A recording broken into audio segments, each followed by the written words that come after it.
Hey everybody, this is Dee Snider of Twisted Sister. Yeah, you know me. And you're listening to Tom and Zeus on Shout It Out Loudcast. Oh, boy. Here we go. This is Simmons. Put that cookie down. Kiss. Stop pressing the buttons. Stockbroker Simmons. Star? Paul Stanley. Is that what he does? Stop shouting. My name is Ace Riley. He's not what you would call a handsome man. Oh, no. Here come the kiss times. Is that a positive thing? Okay. All right. I'm going to grab me an ice cold mellow yellow. Why do that to the fan? Stop it. Why? Because fuck them. That's wrong. What are you talking about? 617-525-083. You do? Hey, fucko. Do you like Kiss? Settle down.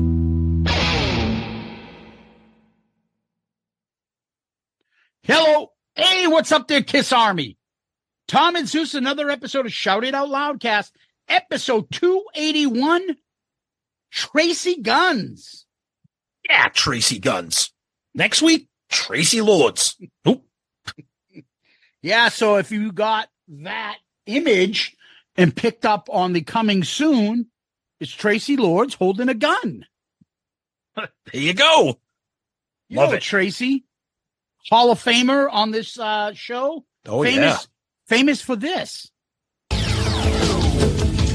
Sucking off 4 guys at the same time. I sucked like a mad woman. My mouth was sore, but I ignored it. Just as long as I could feel those big, stiff cocks ramming down my throat. I was drunk on cock. So, Tom, I'm not sure you can go start off a show any better than being drunk off of cock. No, you can't. So, Not here. That's how we roll here at Shout It Out Loudcast. 10 seconds in, Tracy Lords quotes. wonderful. Last week, we did Classic Kiss Regrooved, the Kiss tribute album. Yep. And I know we did a poll, so how'd that go? Yeah, we did a poll and we got a boatload of feedback from all forms of our social media. So we're going to try to fly through this because, spoiler alert, the Tracii Guns episode is long and awesome. So we're going to get to the poll right now. And the poll was, which of these is your favorite song off the album? And it was Calling Dr. Love, Rock Around All Night, Detroit Rock City, and She pulled away with this one. She, covered by Anthrax, 54%. And the other 3 were kind of hovering around the same area. Detroit Rock City by the Boss Tones at 18, Rock and Roll All Night by Toad at 13, and Call 'Em Dr. Love by Shandy's Addiction at 16. Tons of comments here. A lot of good stuff here. Our good buddy Nige, She by a long way. I know I'm biased because I'm a thrash guy, but Anthrax absolutely crushes on this version. Charlie crushes on everything he plays. The best thrash drummer out there, right up there with Dave Lombardo. Yes, Nige, Charlie, and Dave are amazing. Izzy Presley jumps in here, calling Dr. Love. She was awesome, but it was a straight cover. Dr. Love had a badass twist to it. Yes, Izzy, I agree. Oh, no, Tally Faulkner. I had forgotten how bad that album is until I listened to your review. Still terrible. Oh, come on. Oh, here's a great one. Not Ace Frehley. This is Ace Furley. This was a super hard poll this week. She and DRC are absolutely killer, and Rock Roll Night is so different. I think it's amazing. She gets the slight edge for me over DRC. Great episode, guys. All right, and then let's see what people think about the episode in general. That's some poll comments there. And let me scroll through all my Celtics tweets celebrating their world championship. Yep, that's right. Boston's the king again. Tennessee Duke says, I'm just about to start listening, but I already know Zeus is going to take some shots at Extreme that are going to piss me off. Oh, we'll get into that a little bit later. Fucking Extreme cards. Who's this again? That's Tennessee Duke, but at least he was funny about it. Ken and Satan Service graced us with a picture of, my name is Nicole Bass. I'm 6'2". I weigh 225 pounds, and I have a vagina. Okay. Heavy Mayo. I'm dying. Zeus refers to the composer of Black Diamond as Ichiro. I think somebody else refers to him as Takashi in another fucking comment. Oh my God. Roland Dijon. I bought the CD when it came out. A couple things. I never realized it was Kiss sanctioned. I always thought it was just some producer who put it together. I was hoping for some killer production, was kind of disappointed. Also, the album cover always gave me Led Zeppelin Presents vibes. Interesting. I like that. Yeah, because it's a family of four sitting at a table staring at a friggin' glass of milk. All right, pretty cool. That's what we got for Twitter, Zeus. All right. There's way too many comments on this Facebook, so I'm sorry if I don't get onto your comments, people, but we always read these things on our own. The great Anthony Barone, Tony the Taxman from Chicago, and abcpainc.com. Oh, Chicago. Chicago. Make sure you use Tony for all your taxing needs. Yeah. Such a great record. It's in my regular rotation. You know, the only reason he's saying that is because Tool's lead singer is in that Shandy's Addiction band. He loves Tool and main James Keenan. Yes. Keith Rochford, awesome tribute album. Love the Lenny and Garth versions. I will say I'm probably in the minority, but I've always liked the Toad version of Rock and Roll Night. You're not in the minority. You're not in the minority. We both like it. No. I think people like it. Jeff Trott. Trotsky. Guess who's back in the motherfucking house with a fat dick for your motherfucking mouth? I've had this album since the day it was released, but never got halfway through this piece of shit.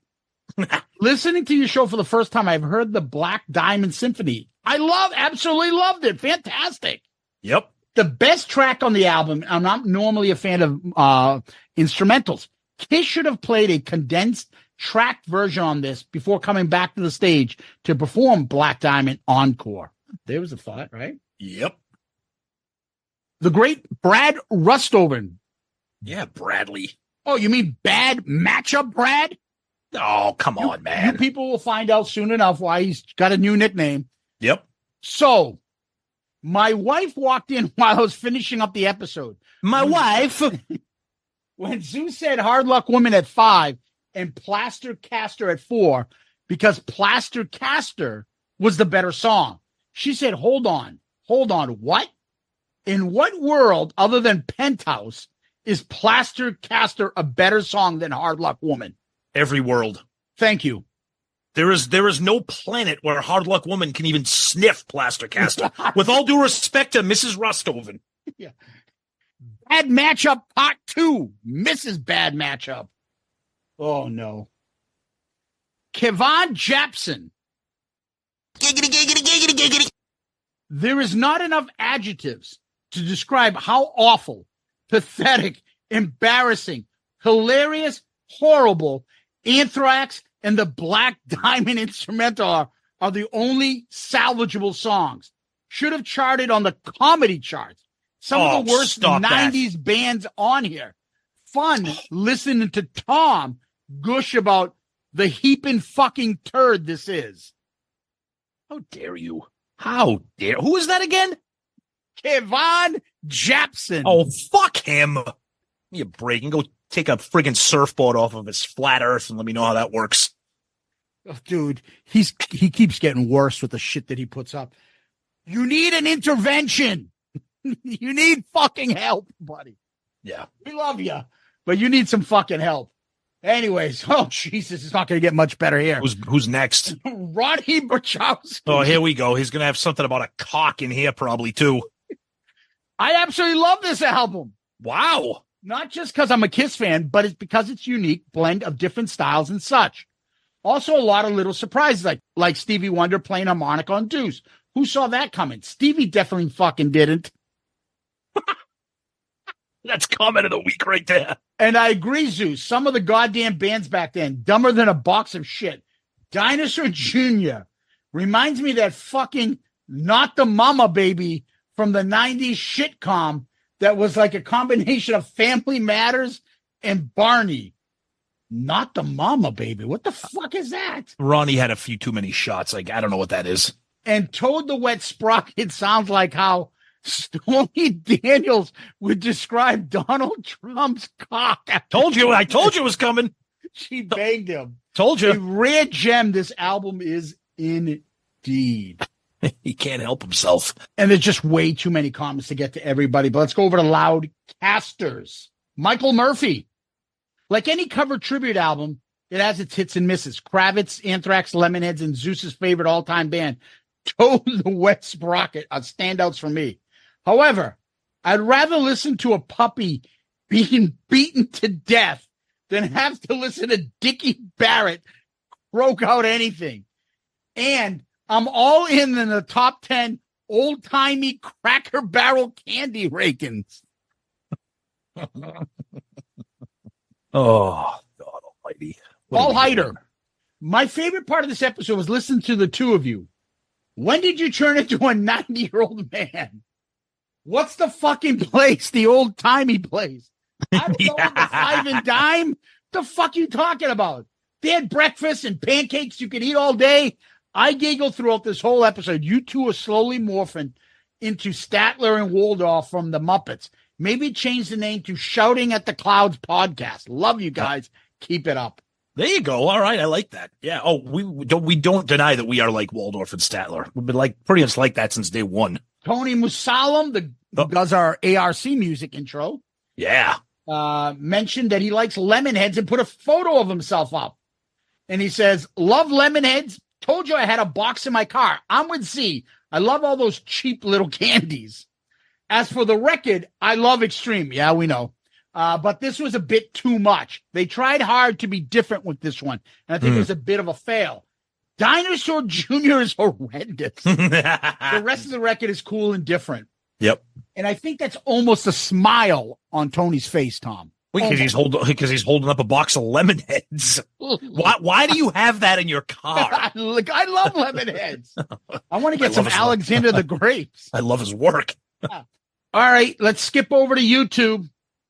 Strutter72, another great episode. Legends, keep rocking. Devin Duggan, great episode. Chris Flood, we love Chris. A lot of big bands wanted to be on this record, but the companies told them no. Gene had the nerve to say to people who were on there, were the best choice. Garth Brooks wanted to do another song, but Kiss told him no. Garth said Chris Gaines could sing The Hard Luck Woman. Kiss told him no. Waiting for the Kiss My Silly Safe tribute album with Fish Nuts and Malloy and Ham and Eggers doing Jelly Roll. Nice.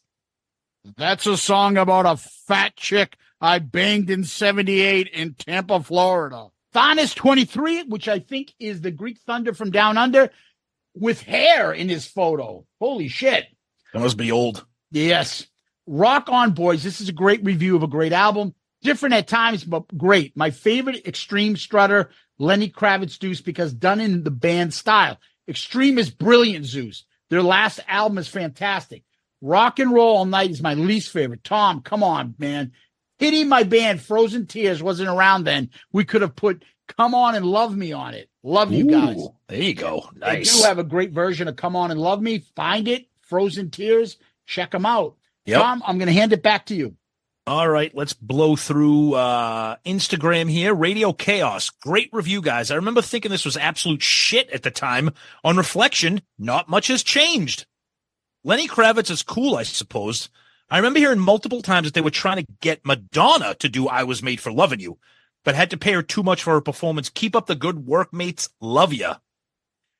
Dave Rockstar, if you're reviewing tribute albums, you will never run out of Kiss albums to review as there's so many. Somebody else mentioned that too. That could be a whole separate category of rankings.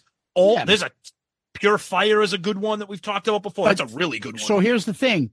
Kiss My Ass can still be in the compilations section. Because it's Kiss. Yeah, because it's Kiss sanctioned. Correct. And we can put it in a tribute album ranking. That's right. Yeah, because there's some good ones out there. Let's go to some emails here with Mike H. I got this when it came out, and I listened to it the first week I got it. As much as I dislike most of the versions on it, the album kind of made it cool to be a Kiss fan again from an outsider's perspective. Contemporary bands covering Kiss songs kind of brought a little bit of respect to the band. It filtered down to their music snob fans. I don't think it's an accident that Paul's makeup is on the adult father figure and fully displayed. Ooh, I like the breakdown. Not sure why some of these specific bands were chosen, and I'd be curious if anyone, declined, or if Gene and Paul said no to any bands that asked to be part of it. I think they could have been better bands doing a better job than what the final product came. He's probably right. It probably comes down to money like most of this stuff. We got an email here from Damian McGinnis in Canada. It's not necessarily Kiss My Ass related, but it kind of made me laugh out loud, so I wanted to read it. He said, I thought you would both appreciate this. I was watching the color upgraded Winterland concert with my 7-year-old son. And he asked, hey, Dad, is there anybody at this concert that would be 48 years old like you? So I said, probably not. And then he said, if there were, would they be losers? Oh, man. Damien's a new Demon Tier Patreon. Good That's guy. right. Damien, your son is on board with what's going on in Kiss World. I love it. Scott Greer. I bought this when it came out, and I have my original CD. And Scott gave us a song-by-song breakdown. Great stuff. Hopefully there will be another painfully exceptional review down the road. Oh, Scott, we love you, buddy. We got a great email from our buddy over in Finland there, our favorite Finn, Jani Aslak Rossen. Some great stuff to talk about this album. Dave Esquire says, guys, been waiting for this review for a while. You delivered the goods as always. I love when you make local references. I was hoping you would point out that the album had 4 bands from Massachusetts. Oh, yeah. Yeah, we kind of screwed up on that. Totally forgot about Extreme Lemonheads. Totally forgot about Dinosaur Jr. being a Massachusetts band. And, of course, the Bosstones. And he says, keep doing what you're doing, and I'll keep listening. And then we got one here from our buddy Trent Bally. Nothing more fun about this podcast than when you guys introduced me to something in KISStory that I never knew existed. This compilation is all over the place in the best way. When you mentioned the German cover of Unholy and how it shouldn't even exist, I paused the episode and listened to the full thing. It sounds like an angry mess, and I couldn't stop laughing picturing you guys hearing that for the first time. I also love how Zeus hates the band name Shandy's Addiction.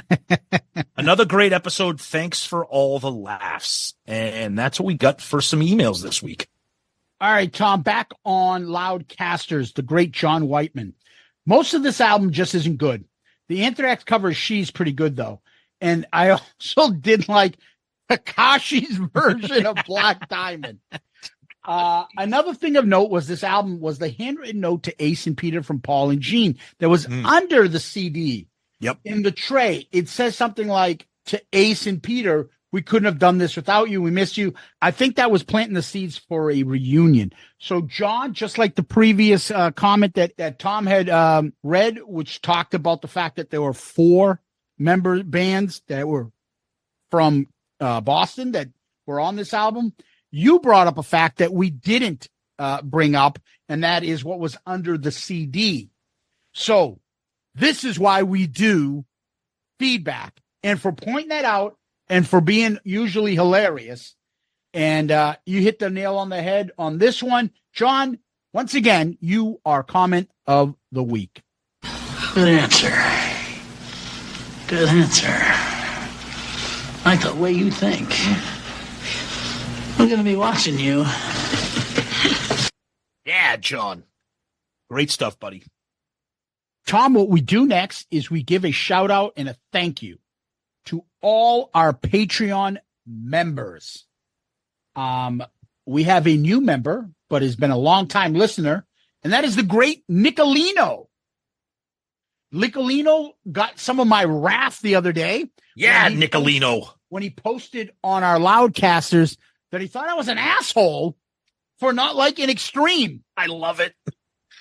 He later kind of let us know that, like many of you that follow this podcast, got a little bit tipsy with the sauce and decided to post shit. And it's all in good fun. I gave him some shit back, and we had a lot of fun with it. Nicolino's a great Loudcaster, has been for a while, and he joins us as a Spaceman member.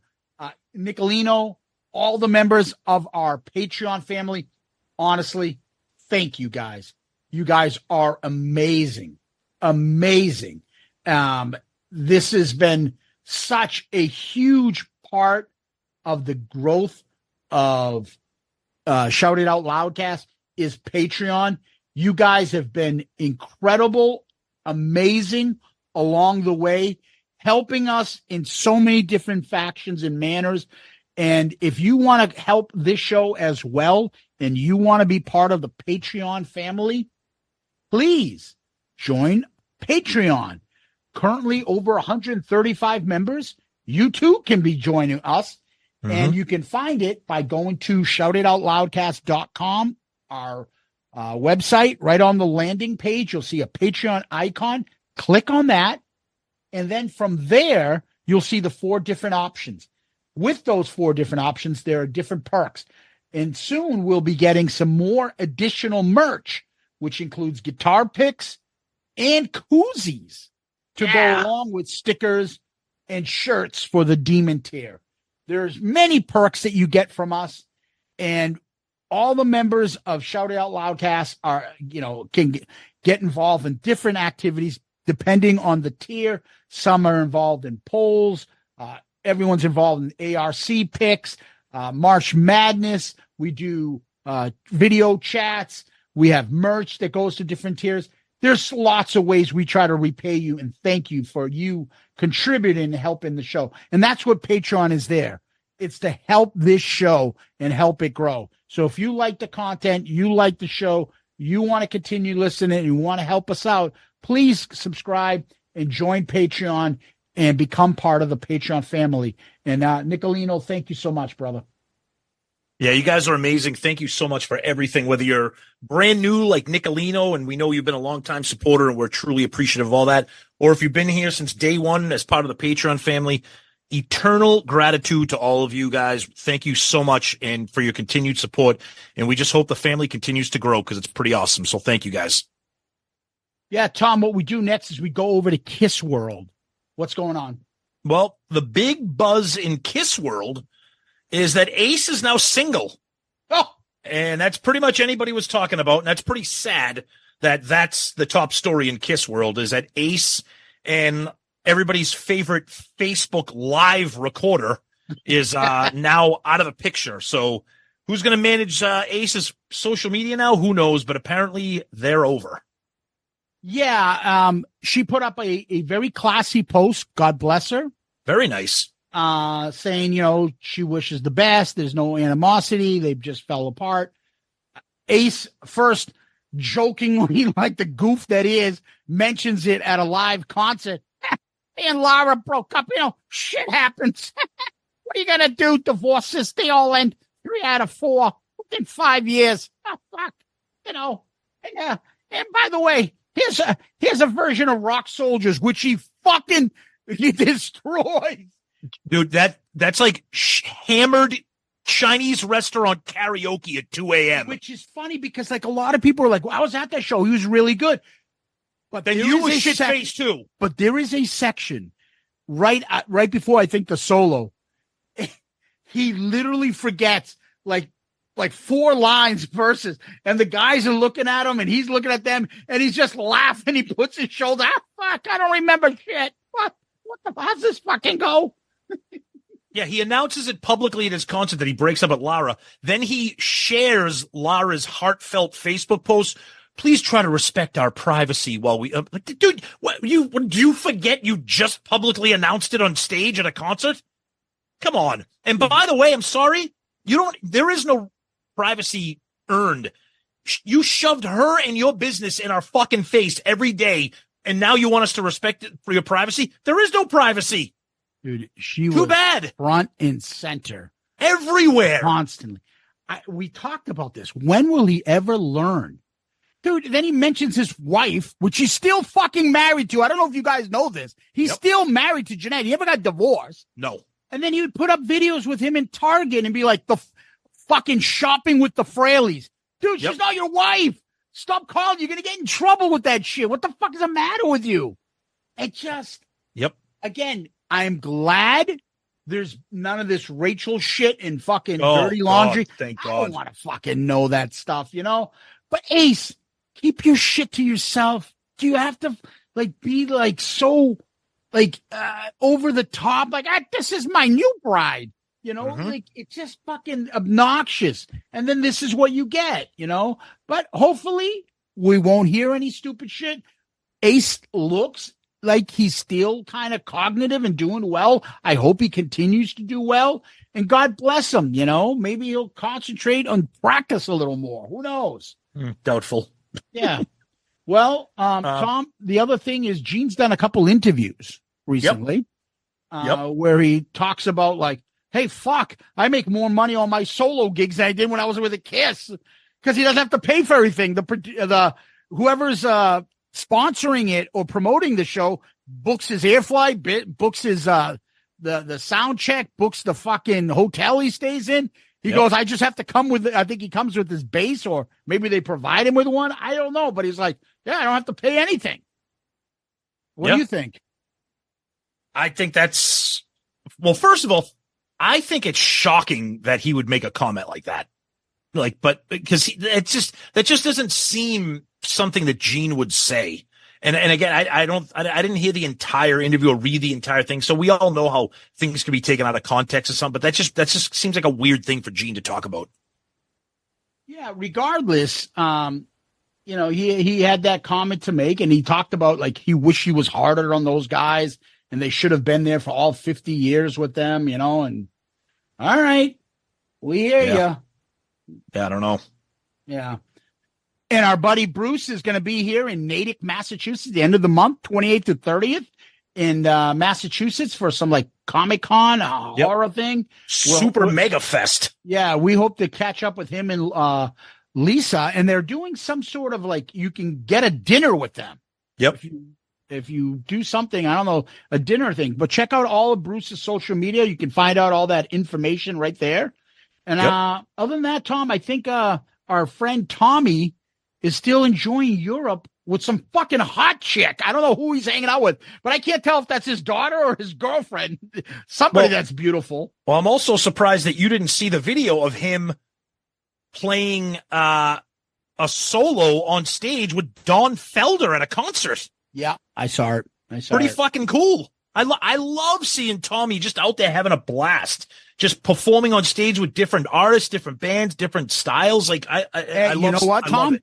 And what else did we love about the interview coming up? How much respect another fellow guitarist like Tracy has about Tom. Yep, I agree. Yep. Right? That's amazing. So anyway, Tom, that's that. And perhaps we're going to use a new segment here or something. Now that you notice, if you guys check on your Facebook, when you do a search for something, because I always have to be like, oh, I want to go to Loudcasters, not Loudcast. And I clicked it. It's got the Meta, like fucking AI thing. Yep.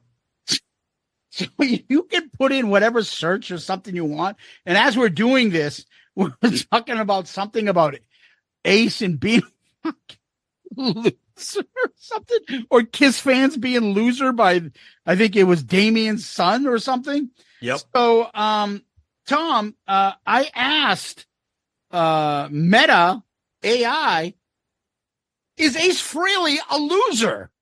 And we'll give you what we got back right after this.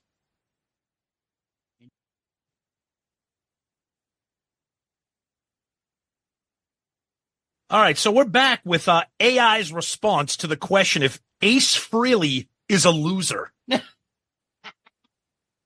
His personal struggles and controversial decisions have led some to view him as a loser. Ultimately, whether someone views Ace as a loser or not depends on their individual perspective and criteria for success. Hey, who called me a loser? Not a loser. Hey, Tommy's the loser. Check him out. He's in the bread line. Hey, Tom, I need a place to live. Laura gave me the fucking boot. But I also like how AI is very supportive of Ace, because it then says, however, it's important to remember that people are complex and multifaceted. And Ace has also achieved many successes and overcome challenges throughout his career. And he is a beloved figure in the rock music community. Thank you, AI. Tom, I'm serious. I need to move back into the shed. Shit didn't work out. What the fuck? Ace, we've had 3 straight days of 100 degrees in southern New Hampshire. That shed, you will burst into I can't even go in there right now. Thank God I don't need anything in there. Tom, I dropped like 30 pounds in there sleeping there last night. You might not want to go in there. It smells like whole fungus and clam dip. Oh, shit. I saw Ace shop at a Target. He doesn't have 30 pounds to lose. Trust me, that guy looks like a stiff wind will blow him away. Meanwhile, fucking Tommy is visiting Europe with gorgeous women. Yeah. Ace is fucking, hey, check me out, shopping at Target, picking up clothes. Wardrobe. Excuse me, Target clerk. Where's the clearance rack? God, down on my luck. I'm looking for some irregular socks. Hey, these little Debbie fucking snacks are on clearance. Is it okay if I buy this if they're past the expiration date? I think they're a little cheaper, right? Ace, why are you buying milk bones? We don't have a dog. They're on sale. They taste pretty good. They got like a cookie crunch. Me and Scout in the backyard. We battle over these.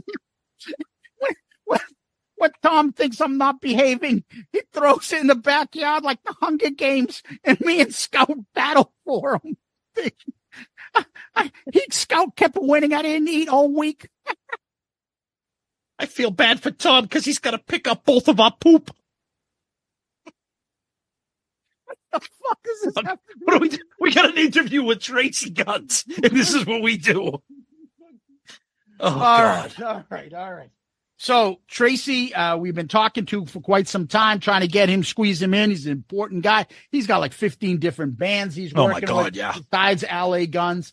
We finally got him. And to say he was generous with time, it would be an understatement. There's just so much discussed, so many things, but we think you'll like this. So I'm not even going to tell you guys. Just check it out. You're going to be blown away. Here he is, Tracy Guns. All right, our guest this week is the man who put the guns in LA Guns, the founding member of one of the great bands of our generation, LA Guns, and he's here with us tonight. Let's welcome to Shout It Out Loudcast, Tracy Guns. Welcome to the show, buddy. There's a guitar on my dining room table. That's okay. That's okay. Nice to be here. Hey, of course there's a guitar on your dining room table. You're Tracy Guns. Not normally. Normally that's okay. Food on the table. That's all right. Well, thanks for taking the time, buddy. Welcome to the show. Love that you're here with us. So thank you. Great. Hey, my pleasure, man. Awesome. So Tracy, never mind LA Guns. You've had a bunch of other projects, and I do want to talk about those at the end.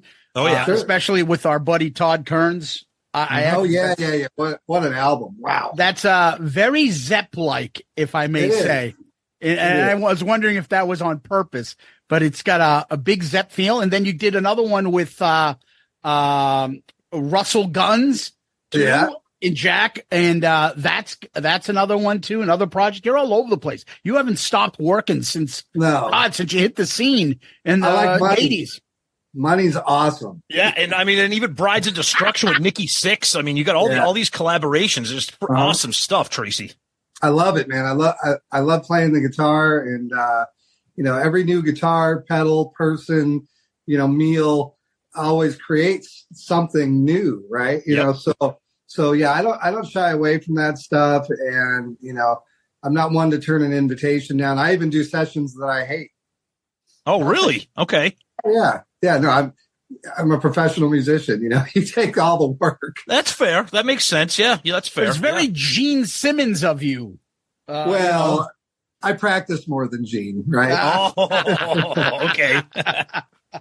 Nice. I was talking about the loving money part, but that's okay. That's okay. Yeah. He loves money more than I do. But I think Gene and I love each other equally. That's a good thing.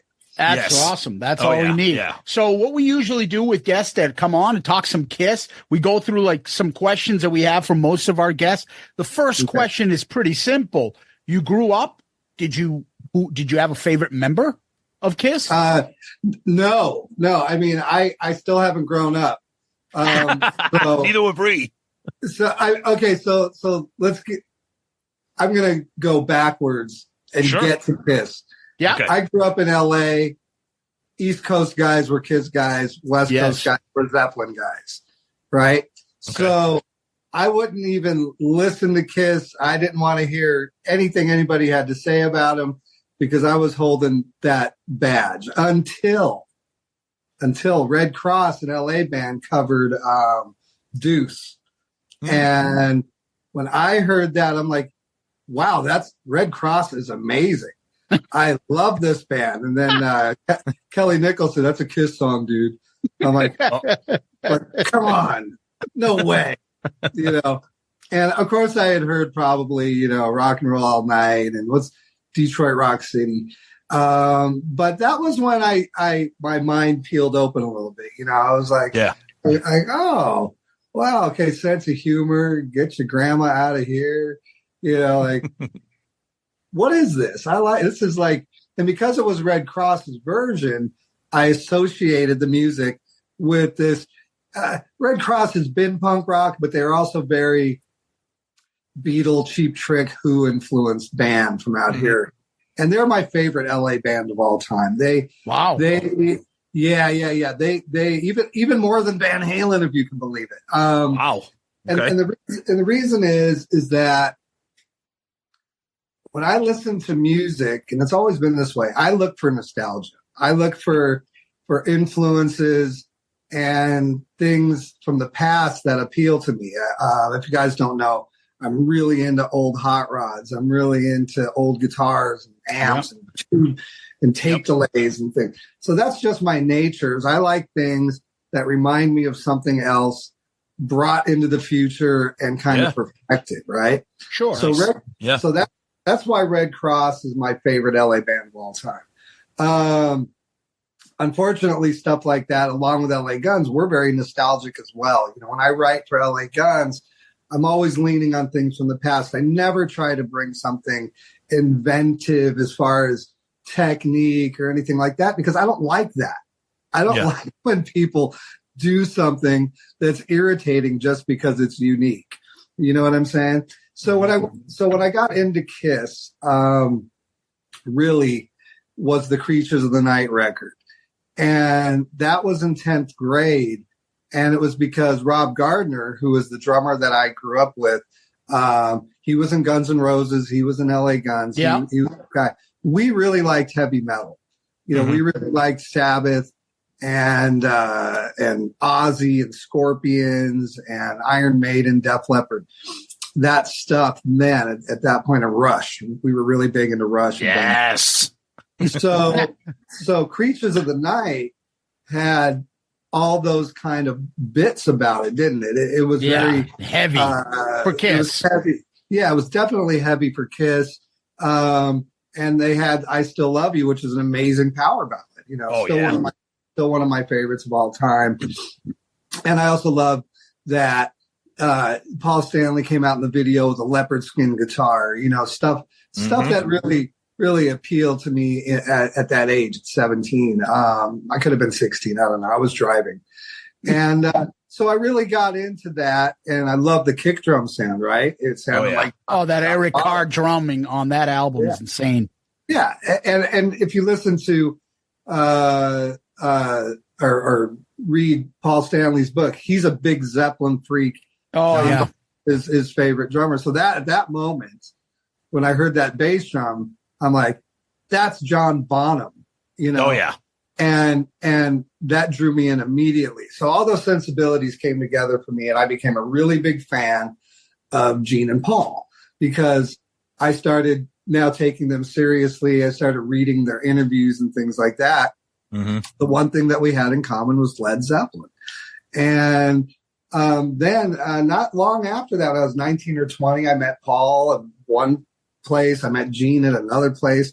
They were super cool, kind of rocker guys. They didn't come off with any weird arrogance that other people had told me, like, oh, you're not going to like those guys. They're not punk rock at all. They're very punk rock. Yeah. They're very, do it yourself. Very, make things to be great and over the top and big and interesting, which is very artistic, because I've read a lot of things from other people that say, well, they're just this theater band. It's like, yeah, you know what it takes to create a theater? Yes. It's one thing to write songs. It's another thing to create a stage show and an image that's so striking, so powerful, that becomes an enormous amount of currency, doesn't it? Yeah. So after, absorbing all these KISS details and facts and meeting the two main guys in the band, I became a fan of those guys. I really, yeah. And I assume you kept that connection because at some point later on you got invited to the KISS cruise. Well, yeah. I mean, we've.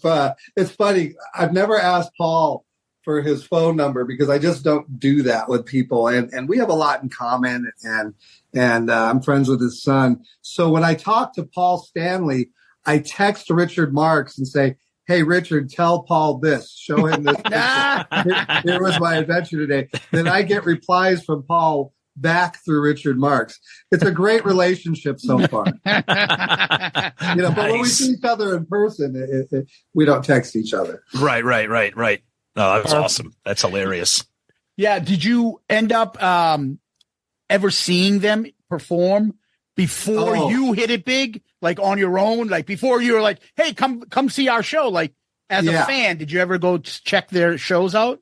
I did. I saw what I consider the most bombastic, badass KISS show ever. And it was at the Universal Amphitheater on Creatures of the Night tour with Vinnie Vincent and Motley Crue opened, man. From 2012 shit.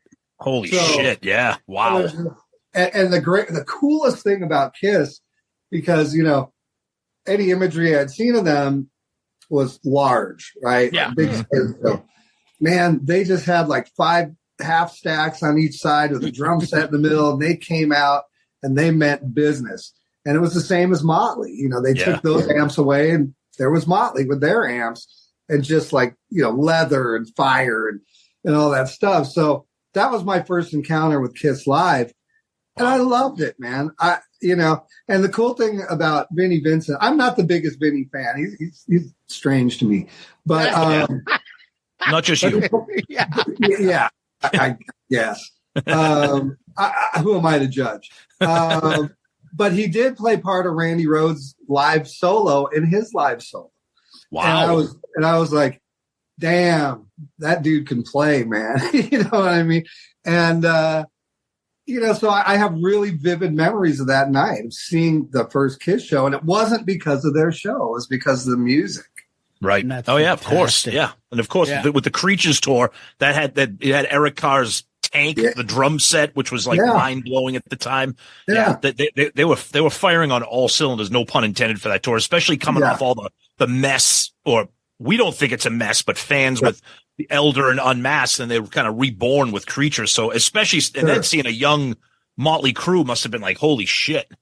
Well, yeah, I was a big fan of Motley. I had seen them since their second show in LA. I was diehard, and to see them, I think that was the first time I saw them on a big stage. Yep. And, the funny thing about Motley Crue is they don't translate as well on a big stage as they do in a smaller place. Like, the thickness of their sound with Mick, and being up close, and they look like scary monsters, right? Especially when you're a teenager.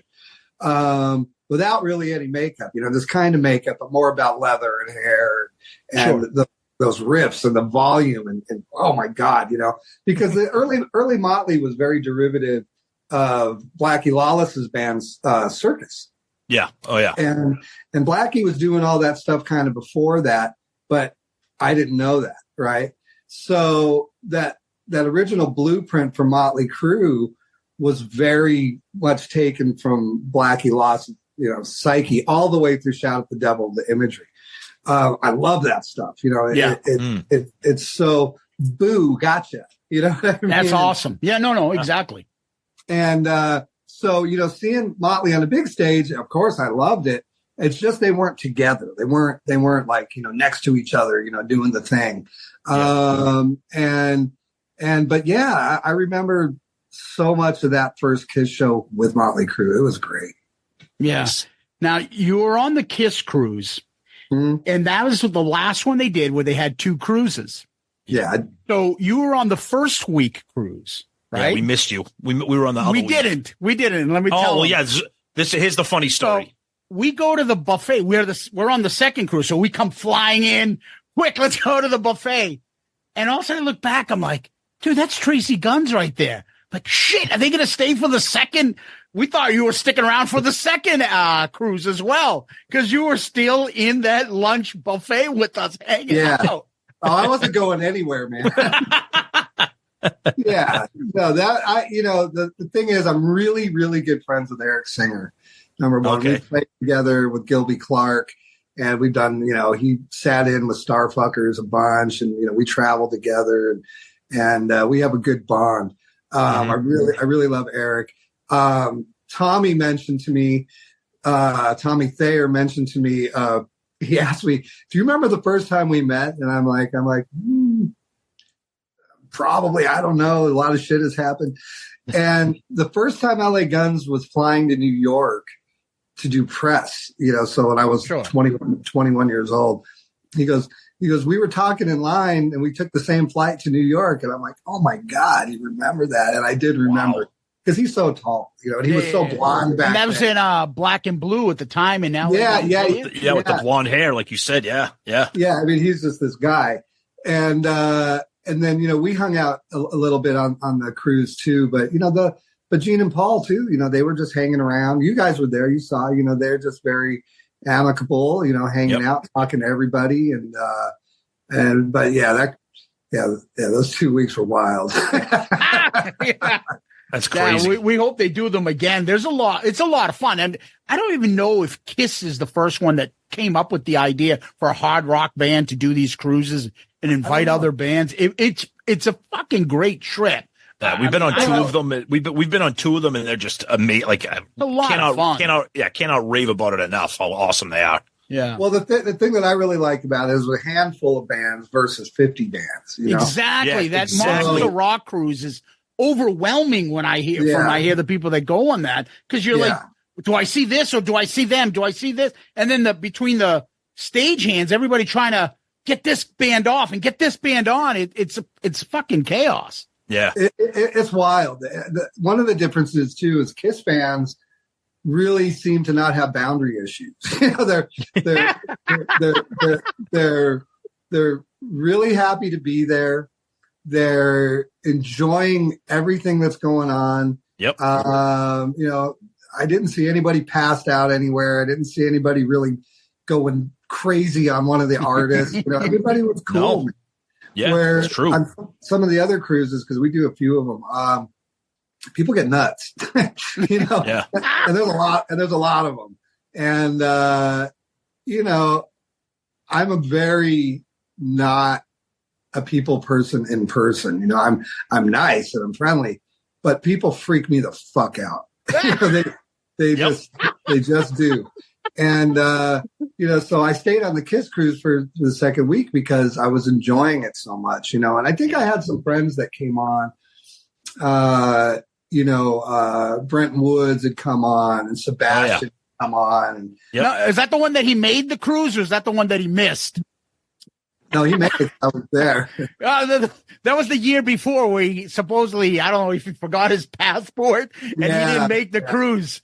And so Brent was there. Brent Woods was there. He's like, what the fuck? Like, and so I remember that. Yeah. Right. The very responsible Brent Woods. Yes. Yeah. We met him in Vegas at one of Gene's events. Yeah. Yep. Super guy. And I love that he's touring with Gene now. So good for him. Yeah. No, Brent is very dependable, reliable. He's a pain in my ass sometimes because his dry sense of humor is just like, I look at my phone, Brent will text, "Hey, fuck you." Why? How come you don't call me? Like, I don't call anybody. Well, why not? We need to get lunch. I'm not hungry. We have conversations like that. But it's funny you say that. Yes. That's our life. But I love Brent as much as I love anybody, for sure. And same with Sebastian. You know, I mean, Sebastian and I, we go way back to 92, touring together in Europe, LA Guns and Skids. And that's awesome. Yeah. Oh, yeah. We had a great time then. We have a great time now. You know, so when those guys came on the cruise and Zach Wilde came on, and I known him since we were 21, it was just great, man. You know, and anytime George Lynch is on a cruise, I want to be there because, you know, I don't know if you guys know George, but he's a quirky guy. You know, he's very quirky. He's very, very funny and very serious, but not really funny and not really serious, right? Like I can't figure. I can't figure out. But I love watching him play. I love talking gear with him. He's just one of the guys from LA, man. That's just such a badass. Yeah. And you know, so I try to get around those guys as much as I can. That's wonderful. And all these guys that you're talking about, you're talking to two guys that, you know, when we were in high school and college, we'd run out and buy, when's your next album out? Okay, right. Guns released something. Okay, now LA Guns just dropped their album. Okay, Skid Row just dropped their second album. Like it was all these bands. Such a glorious time. And then, you know, obviously the grunge stuff came in and stuff. But we always talk, Tom and I on this show specifically, that you, like Guns, what's the other one? Faster Pussycat. You guys were kind of like showing what's to come into this grunge movement because you were more sleazy, stripped down. Yeah, you guys weren't glammy. Yeah, and it wasn't all about like, you know, it was the opposite. I don't know if you're friends with them, of the Warrants and Poisons. You guys were more street, more like badass, and you could see this kind of trend going. And I remember getting into your stuff and buying LA Guns when the first album came out and jumping on everything that you guys got since then. And it's a wonderful transformation watching it and seeing it happen. And then all those bands on that time, it was really a glorious time in those late 80s. It was great, you know, and I'm friends with guys in all those bands, toured with all those bands, done records with all those bands. Yeah. The common denominator is music. You know, everybody's got their image problems, and that's part of it. Either you know your band has an image, or you got an awkward image, and that's good because it separates everybody in the public eye, so people can kind of have a favorite. You know, everybody has a favorite band. You know, and a lot of that just has to do with it's always the personality of the singer and the guitar player, you know, who's out there the most and who's doing the interviews, and people decide if they like those people, you know, and, you know, Van Halen's a great example, man. You know, they were in your face, they were funny, and boy, they brought the music, man. You know, they did it all. Yeah, and for all that stuff about Van Halen, but I mean, Tom and I always joke about it. They had a smile on their face. Like they're hard rock. But David Lee Roth looks like he's having the fucking time of his life. And Eddie's always got a smirk on his face. He's just doing incredible things. And you're like, and he's just like laughing about it, just smiling like, and everyone else is like, what the fuck is he doing? And he just looks like he's having a blast. I mean, I think all the stuff that we like and the stuff that I do, is we're all just little boys leaving a strip club all the time. You know what I mean? It's just great way to put it. Yep. You know, it's like, whoa, did you see that, man? Wow. You know, I mean, we all, you know, I mean, maybe I'm the only one that'll admit it, but that's where our mentality is. And, you know, when I started playing guitar, I didn't know what a girl was. I didn't give a shit. I was 6 years old, you know? So I got really good. And then all of a sudden when I'd play, women appeared. You know, like, this is a nice perk. You know what I mean? Like, wow. And, you know, I remember, I'll tell you a funny story of how sappy guys are. You know, Axel and I had these two girlfriends, Candy and Monique.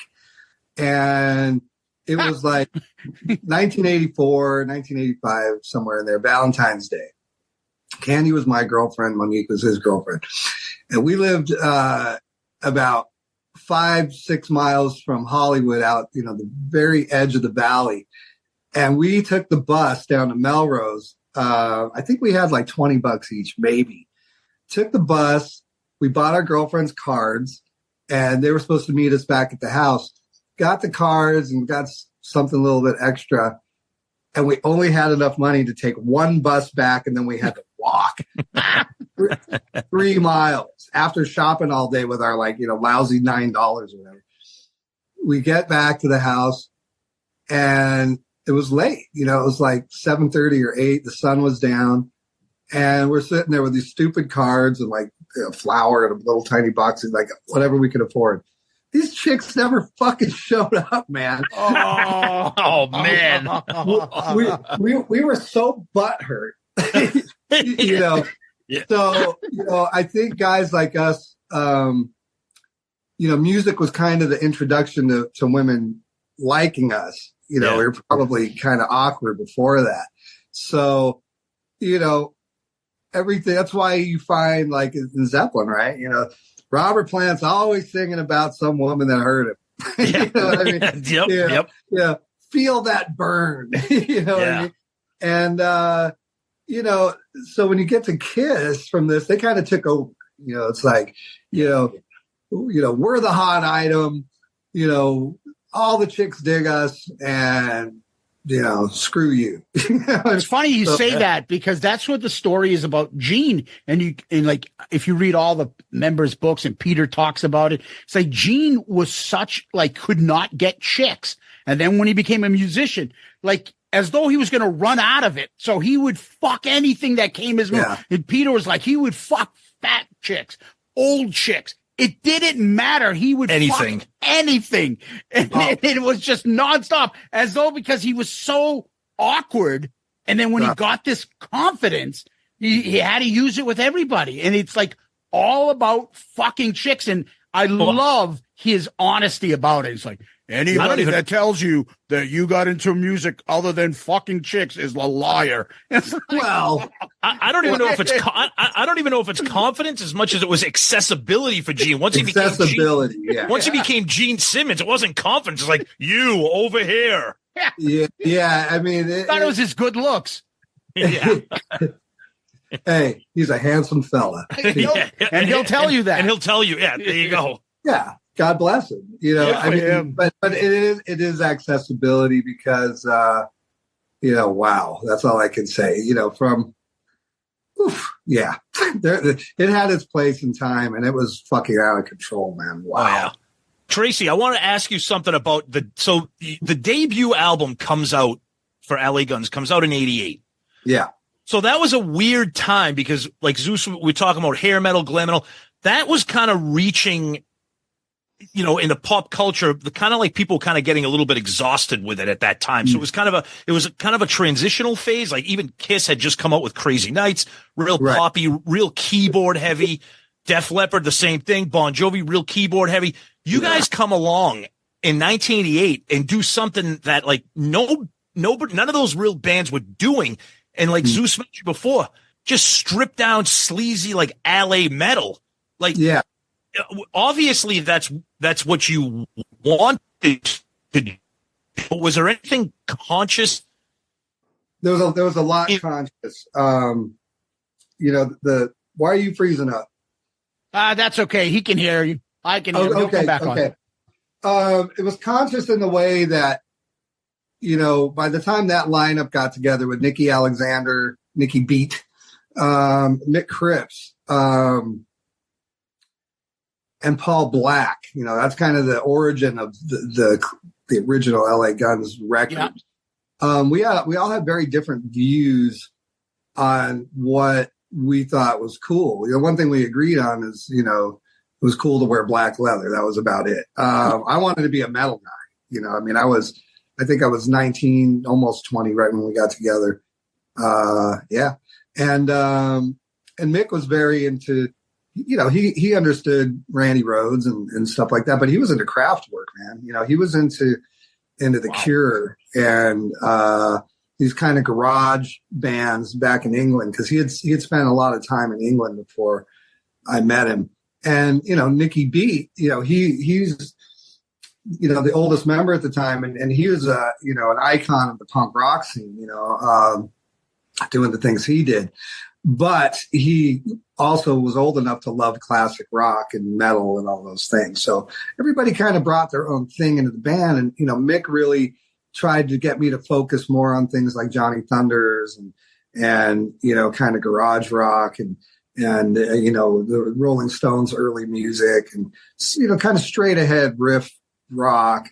So there was a lot of, I don't want to say compromise, but there was a lot of alchemy in the way we constructed music. There was, well, yeah, but, could it sound like this? Sure. Blah, blah. And I really respected all those guys, especially Nick. Yeah.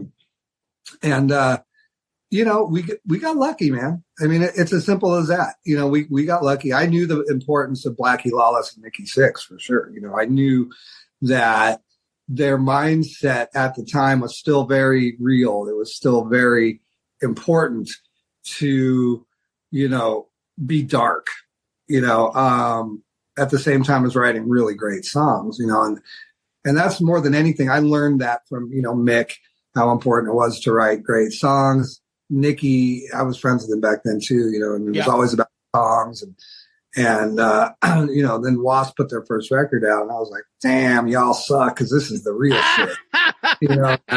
Fucking that first Wasp record is just fuck, man. So good. And in a way, kind of influenced by Kiss. I mean, I know that there's a lot of claim that the Kiss similarities, but I don't know, man. Blackie, I know Blackie, and he's a perfectionist. He really, to the true sense, if he records something on an album, it needs to be played live that way. That solo's got to be like that. This moves here. My hair looks like this. Your hair looks like that. Blah, blah, blah. So I knew that those values, even at that age, I was like 19 or 20. Yeah. I knew how important they were, Be evil, but write great songs. Sound heavy, write great songs. No matter what you do, it's got to turn into a song. And which is kind of outlandish for me, man, because, man, I'm a stoner. I just want to hear gung, gung, gung, gung, gung, gung. I can listen to that for an hour, But, I think in terms of, what Kiss did and what Kiss still does, they were able to take a dark image, God of Thunder and Blood and all these things, and really turn it into accessibility for children. And I'm leading into this. My 4-year-old, he loves music. He's loved music since the day he was born. Always bought. I remember one morning when we were still in Denmark, and I put this Bob Dylan song on, Sad-Eyed Lady of the Lowlands, during breakfast, and he was on the floor and we were cooking. And I turned around and he was literally swaying back and forth to the side. I was like, man, this kid got it. But more recently, he's 4 now.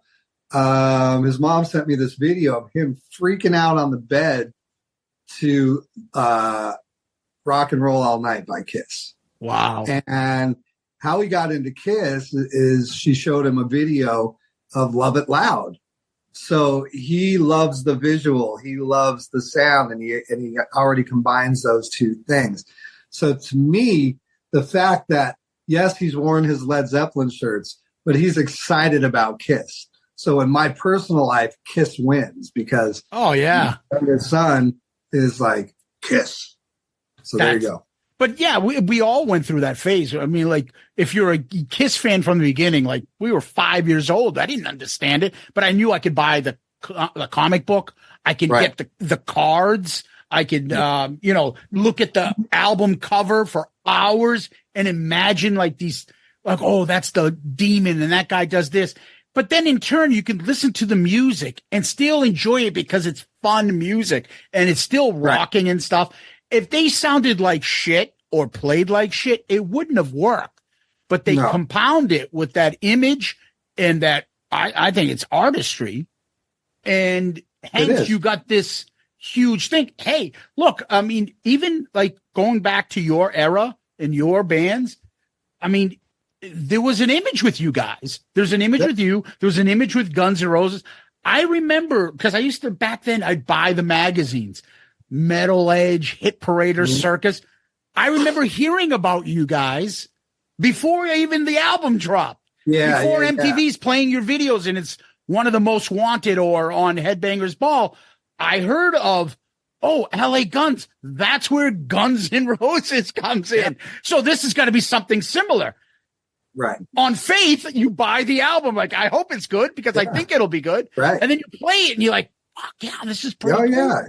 And that image and that type of like what's coming down the pipe between you, Guns, Faster Pussycat, and some other bands, stripped down hard rock. You could see there was a transition coming from, like Tom was mentioning, Bon Jovi, Warren, Poison stuff into something different. Well, I think, we all came out when hip hop started getting big, right? Mm-hmm. And the thing that I don't know what was going on politically then because I didn't give a shit then. But the thing about Faster Pussycat and LA Guns and Guns N' Roses and NWA specifically is we were all lifestyle bands. This is what we looked like in real life. We were singing words about what was going on at the time. And people could relate to it lyrically. Of course, we had a great sound. Guns had a great sound. Faster had a great sound, but so did NWA.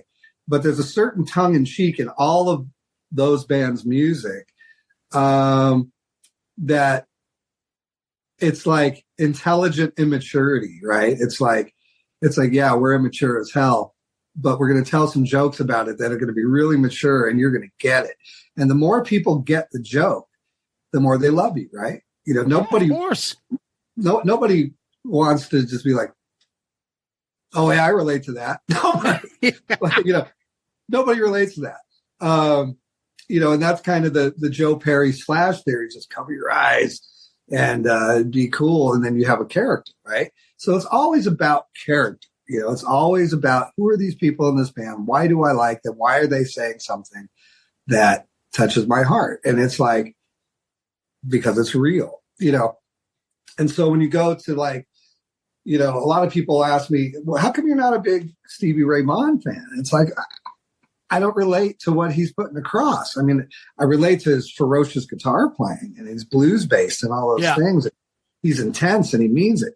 But on a day-to-day connecting with a lifestyle, I just don't. I just never did. A lot of stuff like that. I got Hendrix, man. Hendrix was a freak. I like freaks, man. You know what I mean? Yeah, he's blues based, but he's punk rock. To me, he invented everything. I'll take your word for it.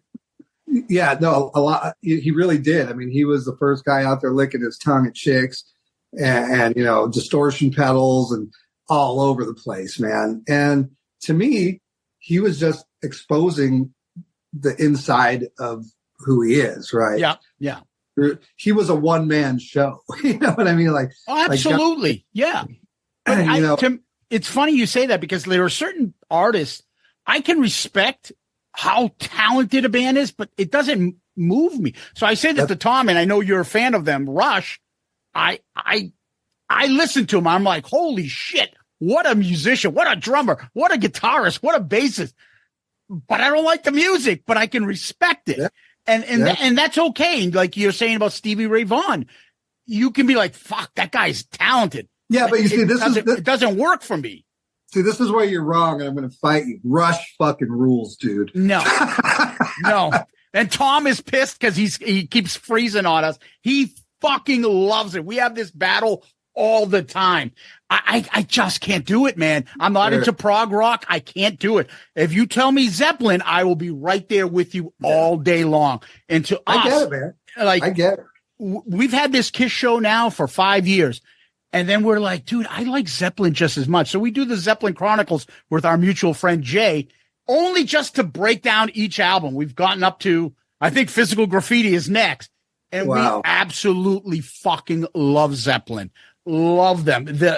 Jimmy, pull me in on that, and they're going to be marathon podcasts. Yeah, just the brilliance of it, and it's sad because we all know it ends right after In Through the Outdoor. But the talent and the immense influence they've had on so many. And I would say, you know, you go back and you say all these influenced bands by these guys. Zeppelin's probably influenced more than I don't know how many bands. Zeppelin, the Beatles, and even Kiss has. And you can put Kiss in there, and Ace Frehley has influenced a shit ton. He may not be the best, but he's influenced a shit ton of guitar players. Well, it's all about influence. And the greatest thing that Zeppelin ever did, besides, look, number one, their chemistry is just like no other. The chemistry of those four guys together is crazy. But basically what they did, they took the best of everything behind them that came before them. So this was almost good. That was almost good. That was almost good. I'm going to make it great. And that's what they did. You know, they took, you know, really abstract, bad, heavy rock. I mean, you know, and you can go through the whole thing with the Yardbirds. As soon as Page hit the Yardbirds, and, you know, he grew up with Jeff Beck. So, I mean, he took a lot from Jeff Beck. Supposedly. No, definitely. Got in this weird pop band, the Yardbirds, and then tried saying, hey, you guys kind of suck, but let's do all this weird experimenting. And then out came this cake called Led Zeppelin, you know? So, I mean, it was always for Page, was always about taking the best of things, putting it together and presenting it in a way that was just sonically superior. You know, that's the one thing. Page has a great ear. You know what I mean? And he produced those albums right there. He knew what he was doing. Yeah. Absolutely. All about it. And what I always love is taking the influence of one of my favorite Zeppelin songs, and that's How Many More Times. And you take it from the original blues and the breakdown in there. That song fucking kicks ass. And then you switch it back. And then Paul Stanley goes, I love Zeppelin. And I'm going to take that middle song and I'm going to call it Love Gun. That's after the breakdown, which Zeppelin took from an old blues tune. And it's, you pull the trigger of my love gun. Holy shit. And you can connect the dots all the way through. And it's amazing. And you're right about Paul's, like, he fanboys every time Zeppelin comes up. If he's around Jimmy Page or any of those guys, I mean, I don't blame him, but you know, and for me, I'm not sure if there's any band can match Zeppelin at its height. There is. Yeah. I mean, you know, one of the things about Zeppelin, which people don't really realize, is that they were selling being authentic, right? Because it's all about those four guys in a room and the sound that comes out of it. And, you know, Page's ability to, because I have every rehearsal tape they ever made. I have everything. And yeah, I have everything. And when those guys got in a room, lay it down, and then once they record it, what happens after they record it, what Page did with the sounds, with the lyrics, with the vocal melodies, with Robert. And then you have this John Paul Jones guy that's just crazy arranger. You know what I mean? Yeah, that's brilliant musician. Just like, holy shit kind of thing. They had an understanding. They had a vision that changed from song to song. They never repeated themselves, you know, and, you know, it was great once they came out, because then you saw guys like the Beatles guys and the Stones guys going, yikes, you know, what? Okay, I get it. Yeah, because those bands were really purely about songs. But how did Zeppelin manage to cross that bridge without your basic song structure and still appeal? Because they know something the rest of us don't. It's that simple. It's a great way to put it. Yeah.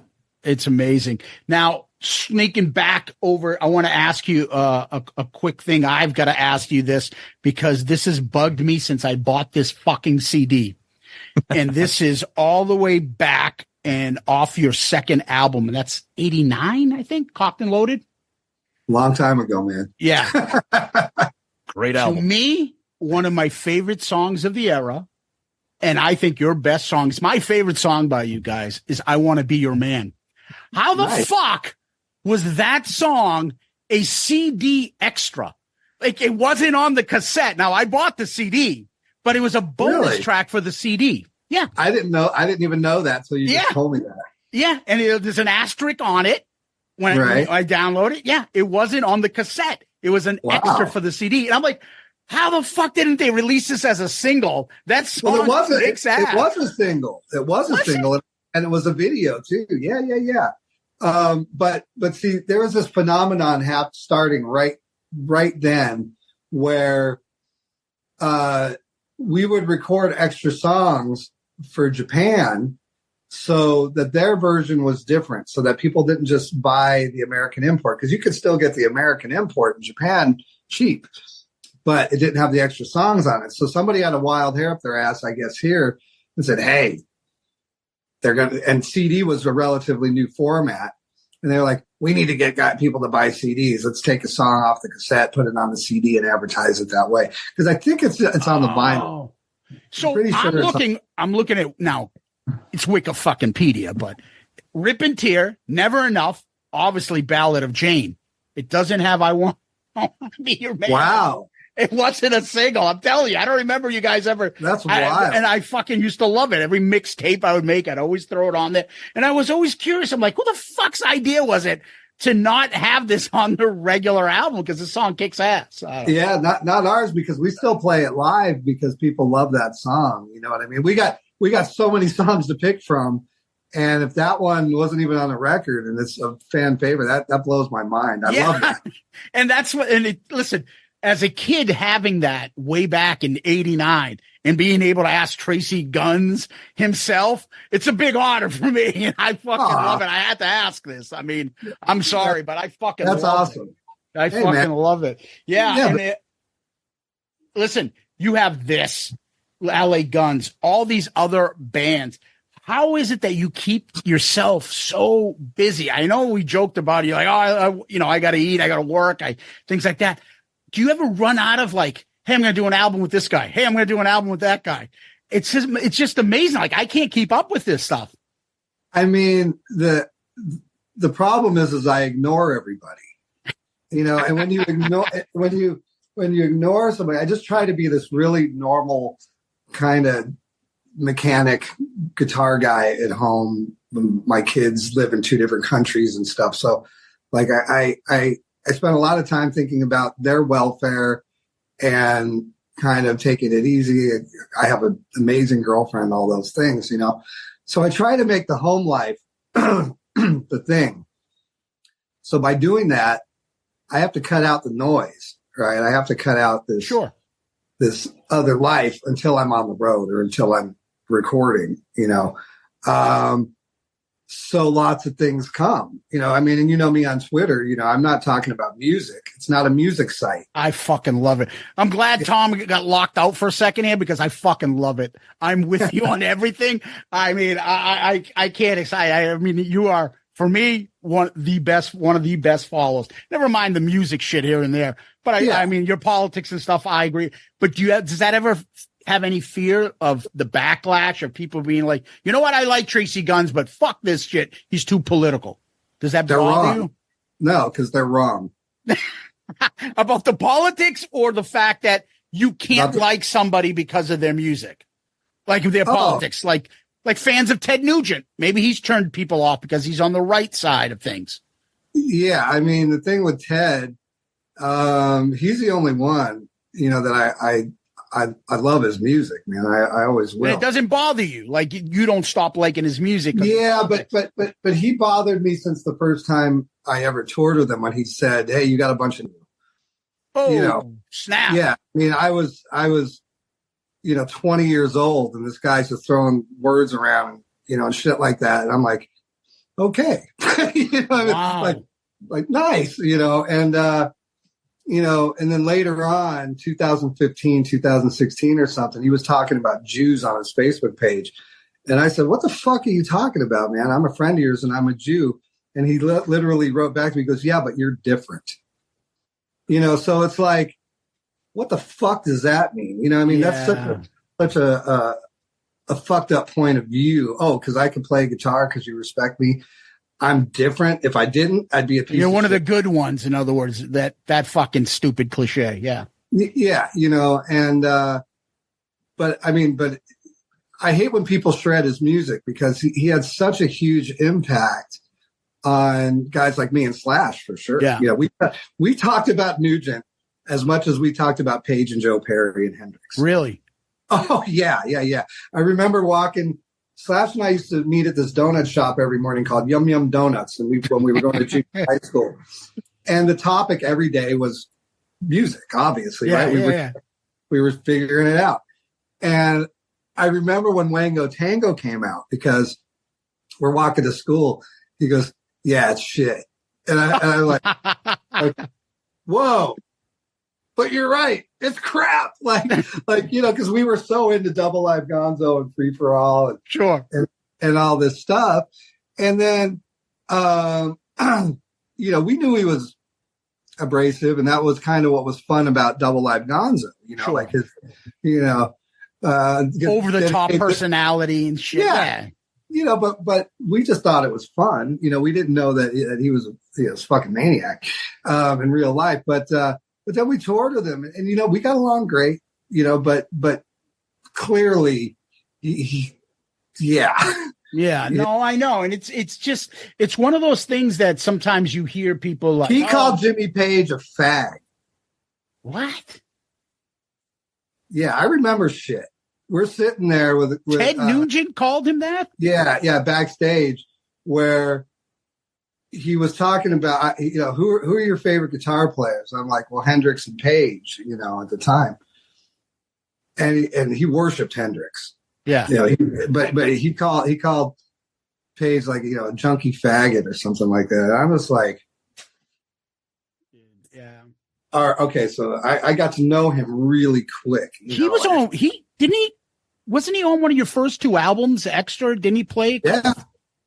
Yeah. That must be tough. So it goes to show you I'm open-minded guy. You know what I mean? Like, I do records with Michael Sweet simply because of the fact, he's a Christian, and I respect his beliefs and what he's into. And just because we disagree on just about everything, I still love him. We still make great records together. That's the attitude, man. It's so true. Tom and I have different. He's in New Hampshire. I'm in Boston. So New Hampshire's a little live free and die. He's more like libertarian Republican. Right. Not Trump shit, but in general. And I'm the liberal from Massachusetts. I think I'm more open minded. I voted for Republicans here. Hey man, I gotta tell you, I miss conservatives. Yeah, it's just today. Everything is so polarizing because that fucking piece of shit. Yeah, I mean, has made everything like you have to take a side. And so I was wondering, as a musician, does it ever affect? Like, does anybody maybe in the band, I don't even know it's your fucking band, ever say like, "Hey, tone that shit down. Like, we're gonna fucking lose customers on." They're fucking louder than I am. The problem is I have more visibility. Is that what it is? But yeah. I mean, and the thing with the guys in my band is they're smart as fuck. They're really intelligent guys. Yeah. Well read, educated. And it's kind of like the Morello thing. People like to write Morello off, not realizing he has a degree in political science. You know what I mean? It just doesn't make sense. No, of course, the smart thing would be to cop out and not stand up for what America really is. And America is a melting pot, and it's a place for everybody. And there should be a safety net for everybody. And if you're into Jesus, that means welcome in your neighbors and take care of them. I'm not into Jesus, and I still say welcome your neighbors in and take care of them. Because if you're on a football team, let's just take the population of the United States and call it a football team, right? Yeah. If your front line is starving, you're going to lose, right? No, you're absolutely. But you make sure your front line is well fed and healthy, got a roof over their head, you're going to win. And it's just as simple as that, man. You cannot exclude people from your neighborhood, from your community, and you can't take rights away from fucking women. That's bullshit. Yeah, I'm glad you feel that way, and I'm glad you actually share it. Like I said, you're one of my favorite followers. Follows on at least Twitter. Yeah, Twitter. It'll always be Twitter. And look, I got nothing bad to say about anybody, but when people come at me with stupid shit, I'm going to call them out on their stupid shit. I don't have time for people to waste seconds of my life trying to correct me because they feel a certain way. I don't make comments because I feel a certain way. Yeah. I see some facts. I go, wow, that's interesting. God damn, look at this, Wow, that guy said there was 9,000 people where there's 400 people. I'm not judging anybody. I'm just saying this man lied, and he continues to lie. And if you can't see that, then you're fucked up in the head, not me. Did you ever? We do the same thing when it comes to Kiss shit, Tracy. So no apologies needed. And by the way, I want to express my apologies for my connectivity issues. We're in the middle of having storms here. I finally used my phone's hotspot, so I'm running solid here now, baby. 5 years of doing this show, and this has never happened. Never happened, Tracy. So I bent over backwards to make sure I could get back on with you guys. So I'm sorry if I missed anything breaking. I'll just have to listen to my own episode when I hear it. But here's a case in point where science just saved you to be in this podcast. Yes, it did. It did. Because without smart people, without educated people, without ethics and checks and balances, we wouldn't have hotspots. But we do. And we wouldn't have public service announcement there. And we wouldn't have you on this show. See, Shout It Out Loudcast can talk about stupid shit like Kiss, but then we can bring some intellect here where we get guests like Tracii Guns on our show. Hey, Tracy, but while we were talking about this, remember when Guns had their thing, which I forget which song it was. Axel got some shit because he had the N-word. And what song was it? Was it 1 in a Million? 1 in a Million. Oh, 1 in a Million. Yeah. And then, there's all that controversy. And then he's like, well, I've got Slash in my band. And he throws out the F word too and things like that. What's your feeling with that? I know we talked about Ted, but what's your feeling with Axel and all that?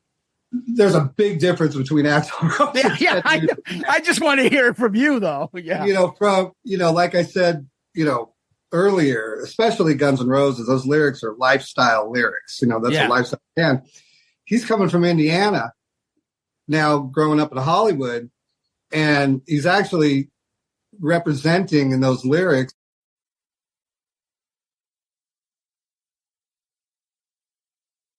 Get out of my way. He's talking about people talking to Guns N' Roses, people calling them gay, calling right. The black guy in the band that. So he was representing and saying, this is what we got to live through, because I remember being in Waffle Houses wearing stiletto heels, big old spiked up hair, and putting a whoop down on some fucking hillbillies because they thought they were tough, man. Yeah. And it's like, we were very confrontational. Axel's very confrontational, and the thing about, and it's odd because, I stand up for the things that Axel does and says, which is also the reason I left the band, because he would stand up, because he's, 3 or 4 years older than me. And he's always been a very righteous guy. He wants to be on the side of right and, well-read, smart guy. And me, I was 19 trying to have fun. You know what I mean? Yeah. But no, I have a lot of respect for Axel and his points of view. And, we're all narcissists, you know what I mean? And when I say that, I mean that, he's late on stage. Yeah, he has disregard for this and that. And that was a certain time in his life, which he's obviously corrected. But at the end of the day, if I needed someone to be in a fist fight on my team, I would want Axel Rose. Tracy, what do you think Axel would have been like if he pulled, I say pulled, but if Axel behaved the way he did, if he did it today with social media, with Twitter, with TikTok? I mean, because he got savaged pretty much back then, and we didn't have all this kind of 24-hour accessibility. Right. I love Guns. I love Guns N' Roses. Zeus says too. We take Axel for what he is. We've seen him in concert a bunch of times. Love him. But I'm wondering, and I'm using Axel like specifically, but even in general, just rock stars in general, there's a piece of me that kind of misses the day when you didn't know what every single person was doing at every single minute of the day. Does that make sense? Yeah, it's bullshit now. Yeah. You know what I mean? Yeah. One of the greatest things about being in a rock band back then was maintaining mystique. Yeah. Being able to lash out and say something profound that was going to make people either attach to you or hate your guts, right? You know, it's all or nothing in a lot of ways. And you know, Nikki Sixx doubles down on a lot of shit too, you know? Yeah. But you know, at the end of the day, you know, it's only important if it does some good, right? Like if someone takes you at your word and it changes their life for the better, you know, and that's why, like, you know, we were just talking about, you know, Twitter, how, you know, I don't attack anybody, but I sure repost stuff. You know what I mean? And, and I'll sure make social commentary, and, you know, I'm not scared to believe what I believe in. Right. And I believe, just like my guitar playing, if it reaches one person and makes their life better, where they're able to see or understand or makes them want to pick up a guitar and the guitar makes them feel better, that's my only goal in life. And it's interesting. You know, I have a friend on Twitter, Ana Braga, who's a Brazilian Playboy model. She's a real sweetheart, and she was full on MAGA. She was full on. And I'm not sure what made her, you know, get away from that. But she had an epiphany one day, like, holy shit, what am I doing? What am I supporting? You know what I mean? And I think it could have had to have done with the women's rights, you know, taking abortion away, things like that. But, you know, that's the interesting thing is when we talk about narcissism is the inability to apologize or to take responsibility for the way that you felt 1 second ago. That's right. Yep. So, like, you know, when I was a teenager, I was terrible, man. You know, I was a piece of shit, man. You know, just whatever my friends were doing, I was doing. Right. Yeah. Like, that's how it works. And so it's like, well, fuck, if I'm not this way, then my friends aren't going to like me. And there's 3 of them and only 1 of me. I must be wrong. Right. So that's a small herd, but that's the herd mentality. So, you know, but the adult thing, the freeing thing, is to see things how they really are and admit to yourself. You don't got to admit it to the rest of the world. But if you're good to yourself and realize things one thing at a time, you know, you start freeing yourself and you free your mind, you know, and you're like, man, why was I such a dick about that? Why did I do that? Why was I associated with those people? But you bring up a good point, Tracy, and forgive me for just briefly interrupting, because you bring up a good point, because I can't remember if we were talking about an athlete or a musician or something, but nobody, I'm going to be 51, Zeus is going to be 51. There are things that we did when we were 17, 18, 19 that they're parts of our lives. We can't change them, and I don't know if we want to change them, but we're not that person anymore. No, definitely not. Everybody grows up. And the problem is with social media is that you can't repent and apologize and change and grow, because everybody goes and digs up your fucking Twitter. So I understand what you're saying, and I appreciate the thing about narcissism and the inability to own up and see that. But I think sometimes people like, well, fuck it. If I do that, I'm going to get screwed. So I'm just going to double down on my stupidity and see how far I can get with it. Yeah, that's never the way, because at the end of the day, you got to live with yourself. Agreed. You know, you close the bedroom door, and it's like, you know, like, look, man, I've like so many people, you know, you have really intense relationships with people in your life, and you know, when you first start out with friends, it's always great, you know, and then through time, you know, you have differences and you kind of float and stuff like that. But the one thing that you don't ever want to do is you don't ever want to motherfuck somebody else, especially when you're an adult. You know, when you've learned and you feel the burn and the loss of close people to you. You know, and then there's also a time where there are toxic people in your life, and you have to let those people go, and that hurts the worst because they don't see it, they don't feel it. Amen. You know, so when it comes to, you know, this, there was a question that led up to all this. It's like, do I worry about losing fans or, you know, things like that? Yeah. No. It's not even a thing. You know what I mean? Because I'm not trying to build an audience. I'm not trying to appeal and kiss somebody's ass because they think a different way than I do. You know, I know what my beliefs are. I know what they're based on. And I'm cool with that. I sleep good at night. Remember, man, I got a place in Denmark, man, and that place has got their shit together, you know, and those values over there work.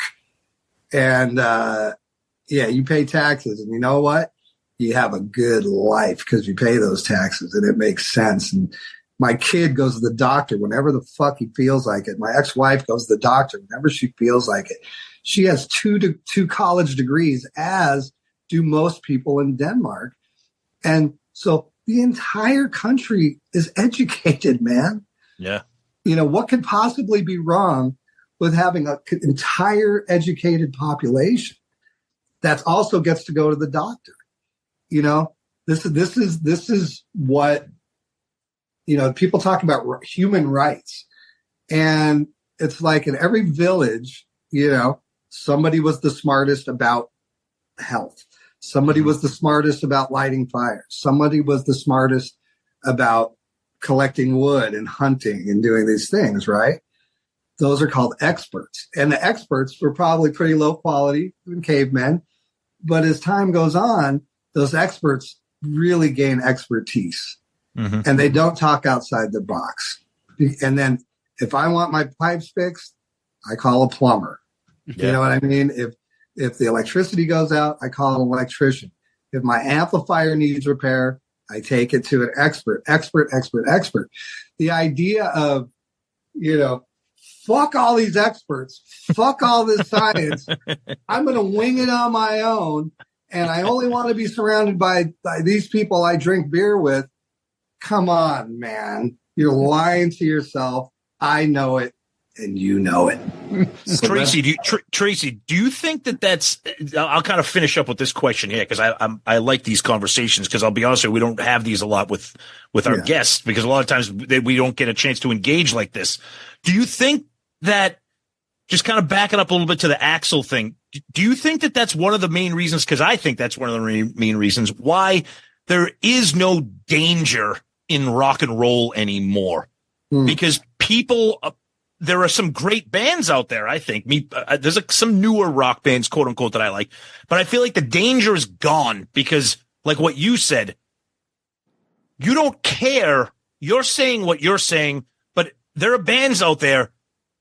They have no choice. They have to care because of social media, because of Twitter, because of Facebook, Instagram, TikTok, ticket sales, record sales, Spotify streams.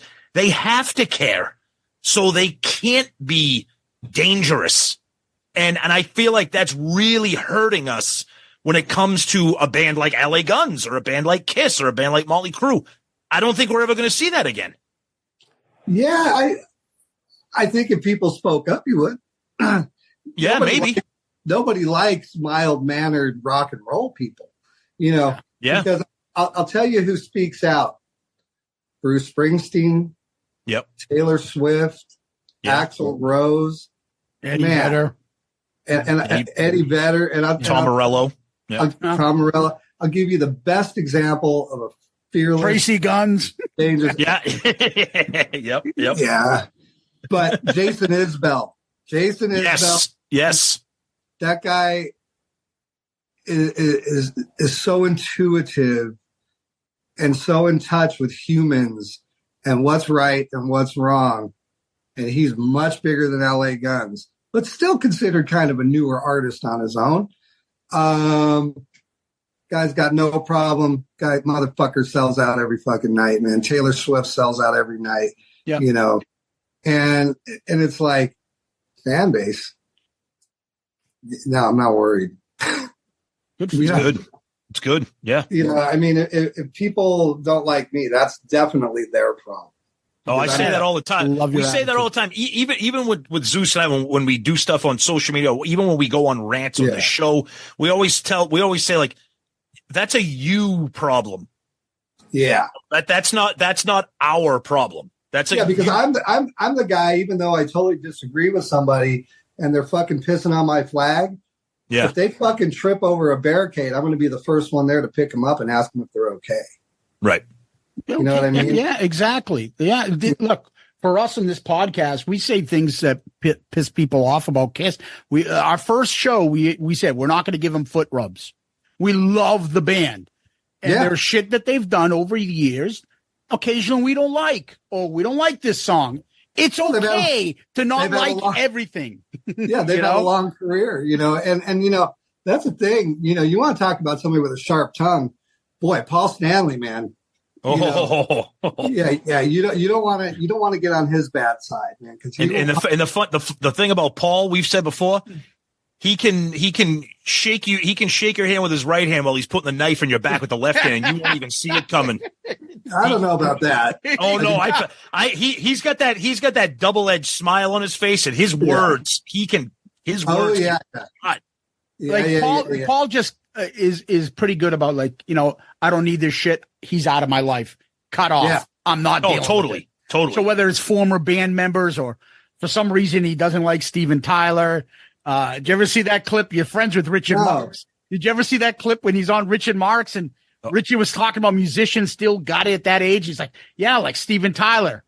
And Paul just sits there. And it's like crickets for like 10 seconds. And Richard didn't know that they didn't like each other. He's like, poor Richard Marx was like, what the fuck? That's something else. He's like, let's just leave it at that. And it was so awkward. Wait, hold on one sec. Let me go get my battery. That sounds like a chick thing. Yeah. I don't know if they're chasing chicks since they're both been I think they've both been married for the last 15 years. He's married to those guys all toured together, you know, Nugent, Aerosmith.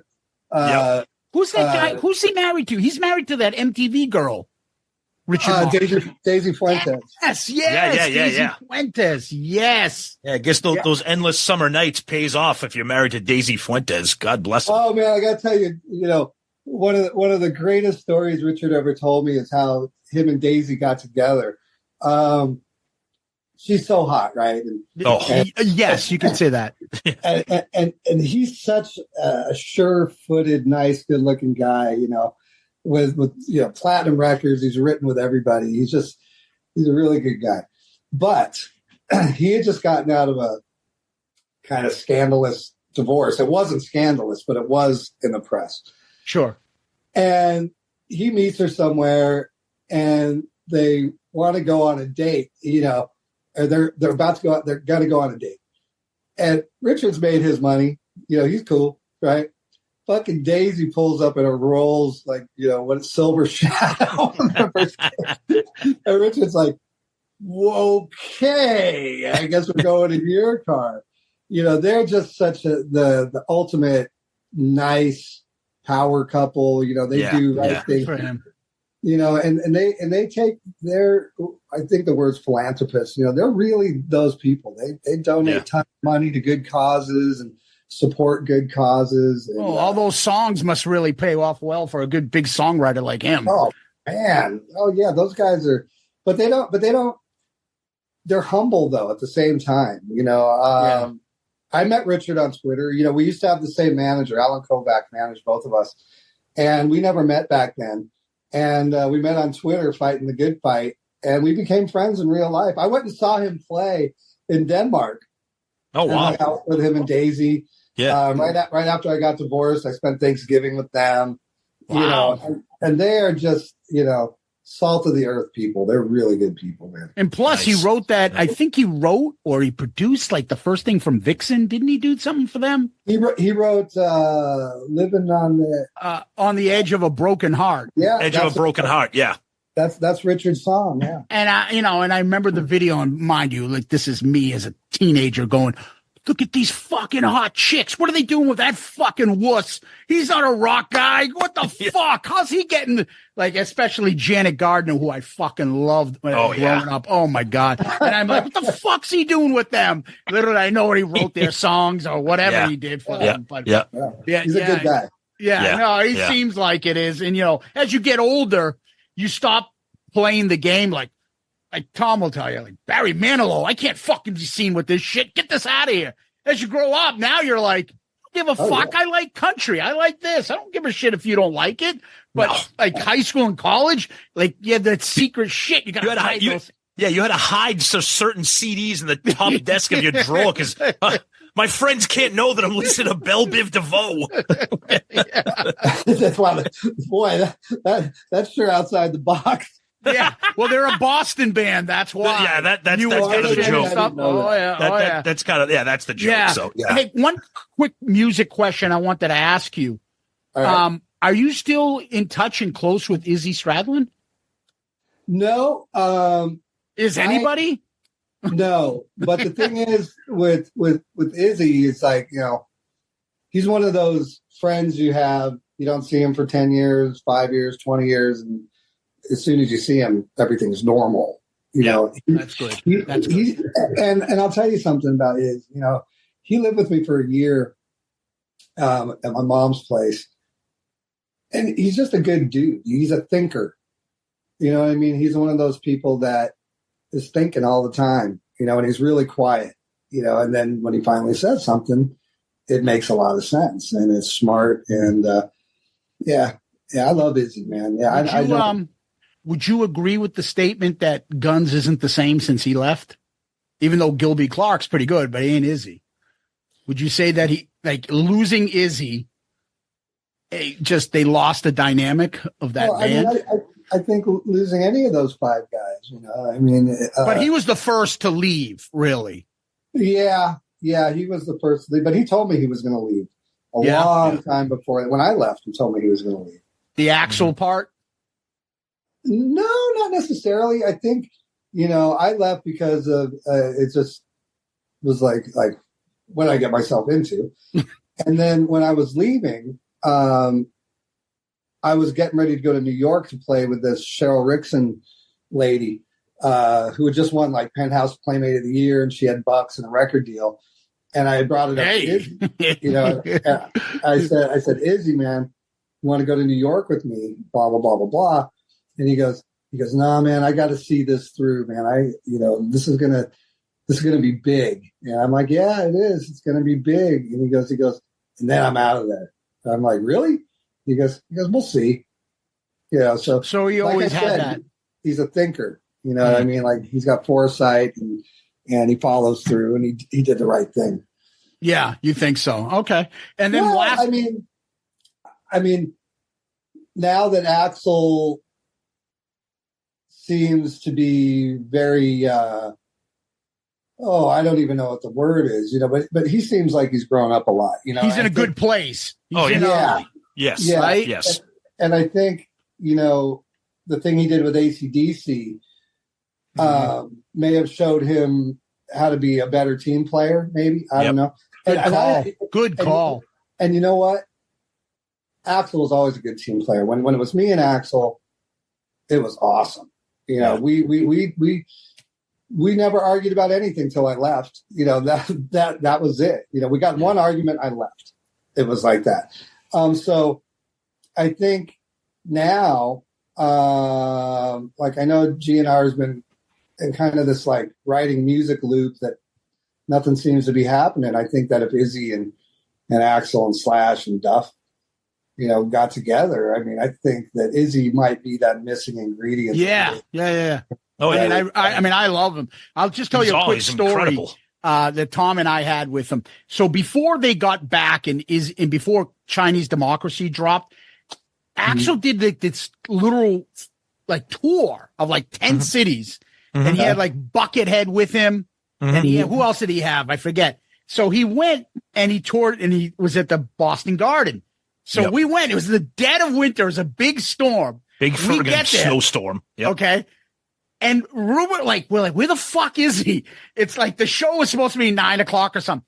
He didn't get on until like 12:30. And the story was, it was Monday Night Football and the Raiders were playing and he wanted to watch the game and we all fucking waited. We get out at like 2 a.m. in the middle of Boston in a snowstorm. People are like fist fighting to get into cabs. There's no Uber back then. No, it was a fucking nightmare. We're all like, what a fucking prick. Now, mind you, he killed it. And I remember he had a diatribe about Izzy that night. Remember, he was like, yeah, people are asking where Izzy is. Izzy's probably fucking getting drunk. That's why he's not with me right now. And I was like, what the fuck? Where did this come from? All I know is that show was fucking incredible because Buckethead was amazing. I mean, that guy, and at that time, I wasn't really familiar with Buckethead and his abilities, but as the years passed, I was like, son of a bitch. We saw that guy, and he killed it at that show. Yeah, this is before Democracy dropped. Oh, no. It was supposed to make another comeback of his, and it only lasted like 7 cities. One of them was Boston, and we saw it. Everyone's like, what the fuck, dude? Is he really that much of a prick to watch Monday Night Football while this whole audience is waiting for like 2.5 hours? There was almost like the garden almost like burned down. I can't believe people stayed. I can't believe we stayed, but we did. It was worth it in the end. Look, Axel's got really good taste in musicians, He's smart. He had Robin Fink in there for a while. I think he was I think he was one of the guitarists with Buckethead that night. Yeah, that guy, both those guys, Buckethead and Robin Fink, they're geniuses on guitar. Like, they're just really forward thinking, kind of eclectic guys. Mm-hmm. And Axel, it's interesting because when I look at Guns N' Roses post me, they're just a great classic rock band. That's always been my opinion, the songs. And then there's Axel, right? Because, you kind of have the Aerosmith setup, and then you have Axel. Mm-hmm. And the singer is always going to sell the band. Yeah. Oh, yeah. So you could have the best band in the world, but without the guy up front, the currency isn't very high. Yes. And so the way that Axel thinks, because he doesn't care so much about what he's singing too, because he's going to bring it, right? If he's singing electronic music, if he's singing rock and roll, if he's singing in church, he's going to bring it. He's going to be Axel. So, so I really love the whole process of Chinese Democracy more than the album, but the process was brilliant because, you have this kind of Howard Hughes guy, spending Geffen's dough and experimenting and creating. Yeah, it's all over the map, that album. Right. Art and music and experimenting. And Axel was really learning how to play the guitar a lot during those times as well.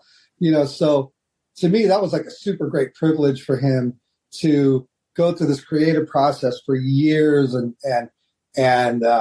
satisfy all his itches. None of us musicians that are any good are mentally stable. It doesn't work that yeah. You don't become an extraordinary person in any way by being together. It's just right. So with him, it's so great because he did that. He went out there, he toured it. He made a lot of other guys famous because he picked really good guys that could actually stand on their own 2 feet to some degree, which is very difficult in any degree, but he did, Buckethead and Bumblefoot and DJ Ashbud. He brought all these people into the limelight. And then at that point, it's up to them whether they sink or swim because they had the best front man they're ever going to have, right? Mm-hmm. So, and then at the end of all that, he gets the call for ACDC, breaks his leg, gets in a fucking chair, and fronts ACDC better than anybody's ever fronted. Tell me about authenticity. Tell me about practice. Tell me about being a virtuoso. He's none of those things. He's a freak of nature, and he's amazing. And I knew that the first time he ever opened his voice when we were, doing a sound check somewhere when it was like LA Guns. I don't even think it was LA Guns. I keep saying that. It was Pyrus and Rose playing together. Yeah. Okay. Yeah. Yes. And, but we were all friends. And because Izzy kept telling me, oh, my friend, Axel, he didn't call him Axel then, but he goes, wait till you hear this guy sing. And I'd be like, oh, yeah, whatever. Because people always talk is cheap, right? Yeah. This guy gets on the microphone and like, test 1, 2, 3. And it was like fucking Janis Joplin, singing the fucking phone book. And like, yeah. Hey, man. Wow. I mean, we're friends already. I didn't know you could do that. He goes, what do you mean? I go, what do I mean? God damn. You know what I mean? He's so good. Yep. But it's interesting being able to watch him from afar all these years. It's been over 30 years since we were in a band together. And he just keeps getting better to me. I mean, the weird, everybody has weird performances sometimes, but he's amazing, man. He's fucking amazing. He's not 25 years old, man. He's older than me, and I'm old as dirt. Yeah, you won't find you won't find two bigger Guns N' Roses fans around than me and Zeus. We grew up on them and we're still obsessed with them. So just having these conversations about you and Axel and Guns in general is just it's amazing. So we're just great stuff. It's great stuff. And I'll tell you right now, I might be on an island here. I think there's a lot of really cool shit on Chinese Democracy. I'm not going to try to convince somebody that's Appetite for Destruction or anything. Right. I think it's a pretty damn creative album with some pretty cool shit on it. Well, I mean, it's funny, Appetite for Destruction, right? When you asked me earlier when Izzy left, kind of a thing. Yeah. Well, Izzy was still there on Illusions, right? Oh yeah, which is why they're so fucking great. And I love 14 years, maybe my favorite song on the whole fucking Use Your Illusion. I fucking love it. Yeah, both of those. But really, it ain't Appetite for Destruction, man. No one's ever gonna. No. But they grew, I think, as a band. They just got more influence, added more shit, changed it up a little bit. Yeah, it's okay. I think it got bloated. Totally got bloated. It didn't need to be 2 albums. There's some shit. Yeah, there's certainly nothing wrong with it. But let's talk about Appetite for Destruction and why. Let's do it. It's so fucking great. Those five guys. It's like those 4 guys in Zeppelin, like those 4 guys in Van Halen, Mitch Mitchell, Noel, and Jimi Hendrix. Those 5 guys. I don't care who wrote what. I don't care, those guys could play the fucking phone book and it was going to sound like Appetite for Destruction at that time, right? There was not a member of the original Guns N' Roses with Slash that's replaceable. I'm sorry. I'm very sorry, but that's a fact because the way that humans interact with each other musically, it's their own language. 5 people are creating their own language, right? Right. And you hope that people that hear it also understand the language that you created. That language was lost after that lineup wasn't the same lineup. You know what I mean? And I went. Yeah, Sorum comes in and add the and I also think too, Tracy, just kind of circling all the way back because we're Kiss fans, we're a Kiss podcast. We love all eras of Kiss. Okay, we love Eric Carr and Vinnie Vincent and Mark St. John and Bruce Kidd, et cetera, et cetera. Yeah, me too. But those original 4 guys did something that they tried to replicate it. They did a good job. Those guys were only together for about 6 or 7 years. They had another 40 plus years together. But nobody will ever make Rock and Roll Over or Destroyer. Those guys made that. Yeah, they did. And it's like Appetite for Destruction. Those 5 guys, no other 5 guys were going to make Appetite for Destruction. That's right. That's exactly right. And I saw Kiss in a bunch of different times since that first performance. Yeah. And I'll tell you, man, it's funny that they kind of called it quits because you could ask Paul, you could ask Tom, you could ask any 4 of those guys what I think. And those last performances they did in the theater on the ship. Yeah. Those are the best performances I've ever seen them do. They were awesome. They did an old school set both of those nights. Yep. They were dressed up in an older set of stuff. Yeah. They were loose. They were having a great time. They sounded fucking amazing. And, I'm going to get a lot of shit for this, man, but Thayer was always the right guy for Kiss, man. Oh, we love Tommy Thayer too. Man, he just fits the bill, man. I agree. And he's so humble, and his showmanship was just chef's kiss, you know.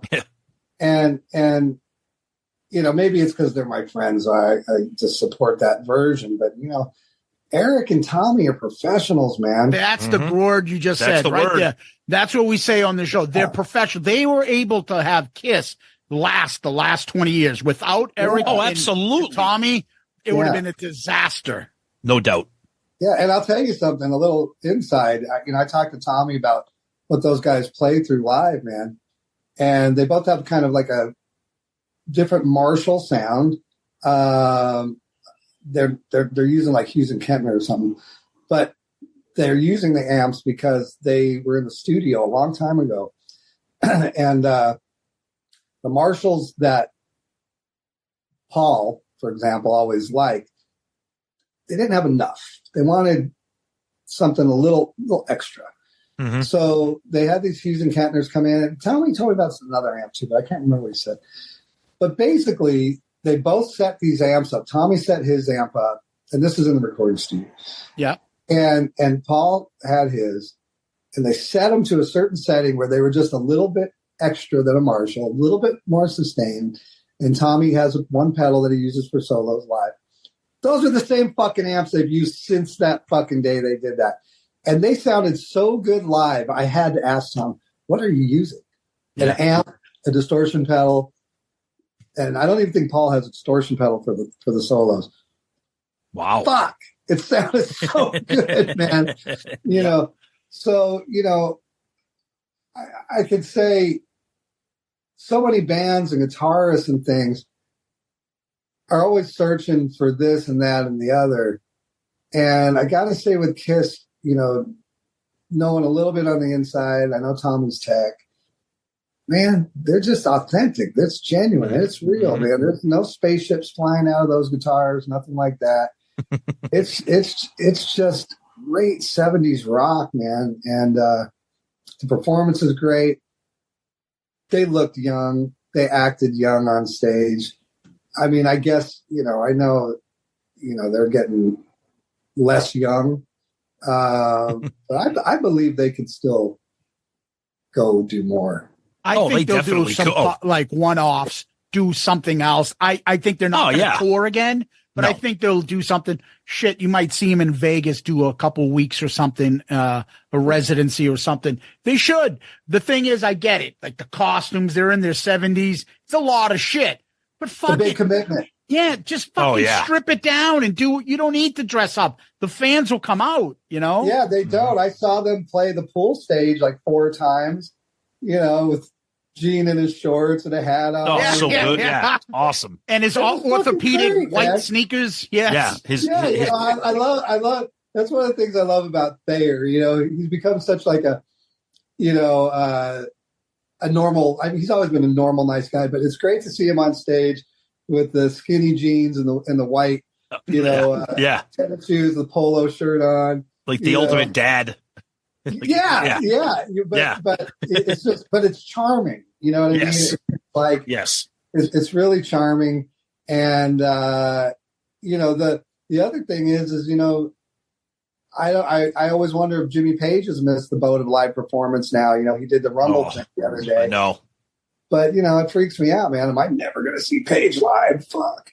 Yeah, and that's the sad thing about Page is the fact is, you know, really after Zeppelin, not much music. You know, you had the Firm, you had the, what was it? Coverdale Page. You also had Death Wish 2. Like, you had a couple one-offs here and there. But we've missed out on so much music that he could have done. Now, I get it. He's very artistic about the Zeppelin catalog. He's always doing shit, digging up stuff and working on it. It's great. But I wish he just put out some more music over the years. And I think we all do. No, it's not a big deal because I'm sure he doesn't give a fuck. But like, well, that makes me sad to think that. No, but I'm just saying, like, I feel like it. When they go to the pantheons of the greatest guitarists of all times, I know where a lot of the hard rock people say Page, but a lot of people say, well, he hasn't done much since 1980. And it hurts his catalog, whereas Clapton continued, Jeff Beck continued, and others. The other guy that I'm curious to hear your opinion on is a guy that I love is Richie Blackmore. Did you ever get into him? Of course, man. Yeah. Rainbow. Yeah. I'm a huge Rainbow fan, obviously Deep Purple as well, but I fucking love his Rainbow shit. I find, and I love his personality, this fucking curmudgeon who doesn't give a fuck about anybody else's opinion. And now he's doing like woodland music from the 14th century in like little Hobbit uniforms. He doesn't give a fuck. And he's doing what he wants with how he is. But I find him to be such an underrated guitarist, as great as he is. Yeah. Guys but people that know, I mean. Yes, that's a good way to put it. Well, you're somebody that would know, and that's why we're asking you. Yeah. Yeah. I mean, because, let's look at Michael Schenker for a minute. Schenker, another one. Wow. Right. Like, wow. But he ain't Richie Blackmore. Mm-hmm. Right. So that lets you know that Richie Blackmore is, Page, Clapton, Beck, Hendrix, he's one of them. Yeah. Gilmore, that's that shelf. And Richie Blackmore's on that top shelf. Yeah, and I think so too, but it's always I love hearing about it. You read the stories, you'll catch a YouTube clip of something. There are all these stories of like the three Yardbird greats. Like they fucking don't like him and they always push him out of the conversation where he should be in there with those three should be the big four, not Clapton, Beck, Page. He should be in there too. I mean, they're not fans of his personally. So I could do without Clapton, I could do without his personality, but yeah. But I mean, the Yardbirds are my second favorite band because that's the precursor to Zeppelin. And, wow. I have everything they ever recorded, demo tapes, everything. Really? Clapton ain't the guy, man. Beck's the guy. I'm so glad you said that, Tracy, because I like Clapton, but I feel like it's like cursing like the god if you say that Clapton is not, up. Yeah, but there you go. That's that sheep. There's that. It's that sheep mentality. Exactly. It's like if you're realistic, number one, he wouldn't let Hendrix up on stage with him a bunch of times, and finally he did. Yep. And then realized, wow, okay. Yeah. So it's like if you're wowing like that, maybe you better fucking figure it out, right? Because what happened is Jack Bruce brought in right, which is a total Hendrix vibe. What I mean? Yeah, no, it does. So if we're looking at Cream, it's like, for me, Cream would be Clapton's pinnacle, right? It's like, hey, man, dirty guitar sounds, wah-wah pedal, man, fucking going for it. But after that, he never did. He didn't do that then. He didn't do it then. But when he was in the Yardbirds, Jeff Beck, man, he's got the fuzz pedal. He got the wah-wah pedal. He was moving forward. And then this excuse, but he's a blues guy. Everybody's a blues guy. Ace Frehley is a blues guy. You know what I mean? So it's like, and I'm not trying to bag on Clapton, but I mean, no, it's okay. You can do it. But you talk about underrated guys. What about the fucking overrated guys? Yes. Like, really, you're going to quit Eric Clapton with fucking Jeff Beck? In what reality? Yeah, that's awesome. I love hearing this. I'm not trying to be a dick. It's just no. I'm not saying that you are. I like the honesty in that, because every time you see a list of top 10 greatest guitar, Clapton. I'm like, what? I'm not saying the guy's not an uber talent, but he never did anything for me that all these other names that we're talking about right now did. That's just me. I mean, I'm not a musician. I'm not a guitarist. What do I know? But for me, Clapton was like a guy who has a resume and a history and a legend, and it's just not. He's just not Page. He's not Beck. He's not Hendrix. He's just not for me. So it's refreshing to hear somebody like yourself, Tracy. Yeah, he's Clapton. He's Clapton. That's good enough. Yeah. And one last thing, Tom, you missed it. You weren't on there when I think Tracy told me that I was fucking wrong. I think that was the quote. When I'm like, he's like about Rush. Oh, so. I heard it. I couldn't talk because my internet was fucking me. But yeah. Rush. Tracy loves Rush apparently too. I worship Rush. I respect it. It just doesn't work for me. I can't explain it. I'm going to tell you something, because you know how we were talking about Clapton being the top 10, right? And then when people ask me like what my top 10 guys are, I always forget to mention Alex Lifeson, right? Everybody forgets to mention him. Right? Underrated. I wave the flag for Alex Lifeson. Yeah. Always. And you know, now that we bring up Rush in an interview, I start thinking, well, probably 50% of the shit I rip off is probably from Alex Lifeson, man. You know, really? Because you know he, especially live, you know, he's a go for it guy like Randy Rhoads was or Hendrix was, where you know he takes the song structure, but he finds his little spots. And La Via Strangiato's solo, it's in at least 10% of LA Gun songs. You know, I mean, it's just that's great. Well, I mean, you know, when music gets in your soul as an artist, it becomes one of your crayons. You know what I mean? And it's it's like, well, this isn't as good as what Alex Lifeson would do. It feels so good, right?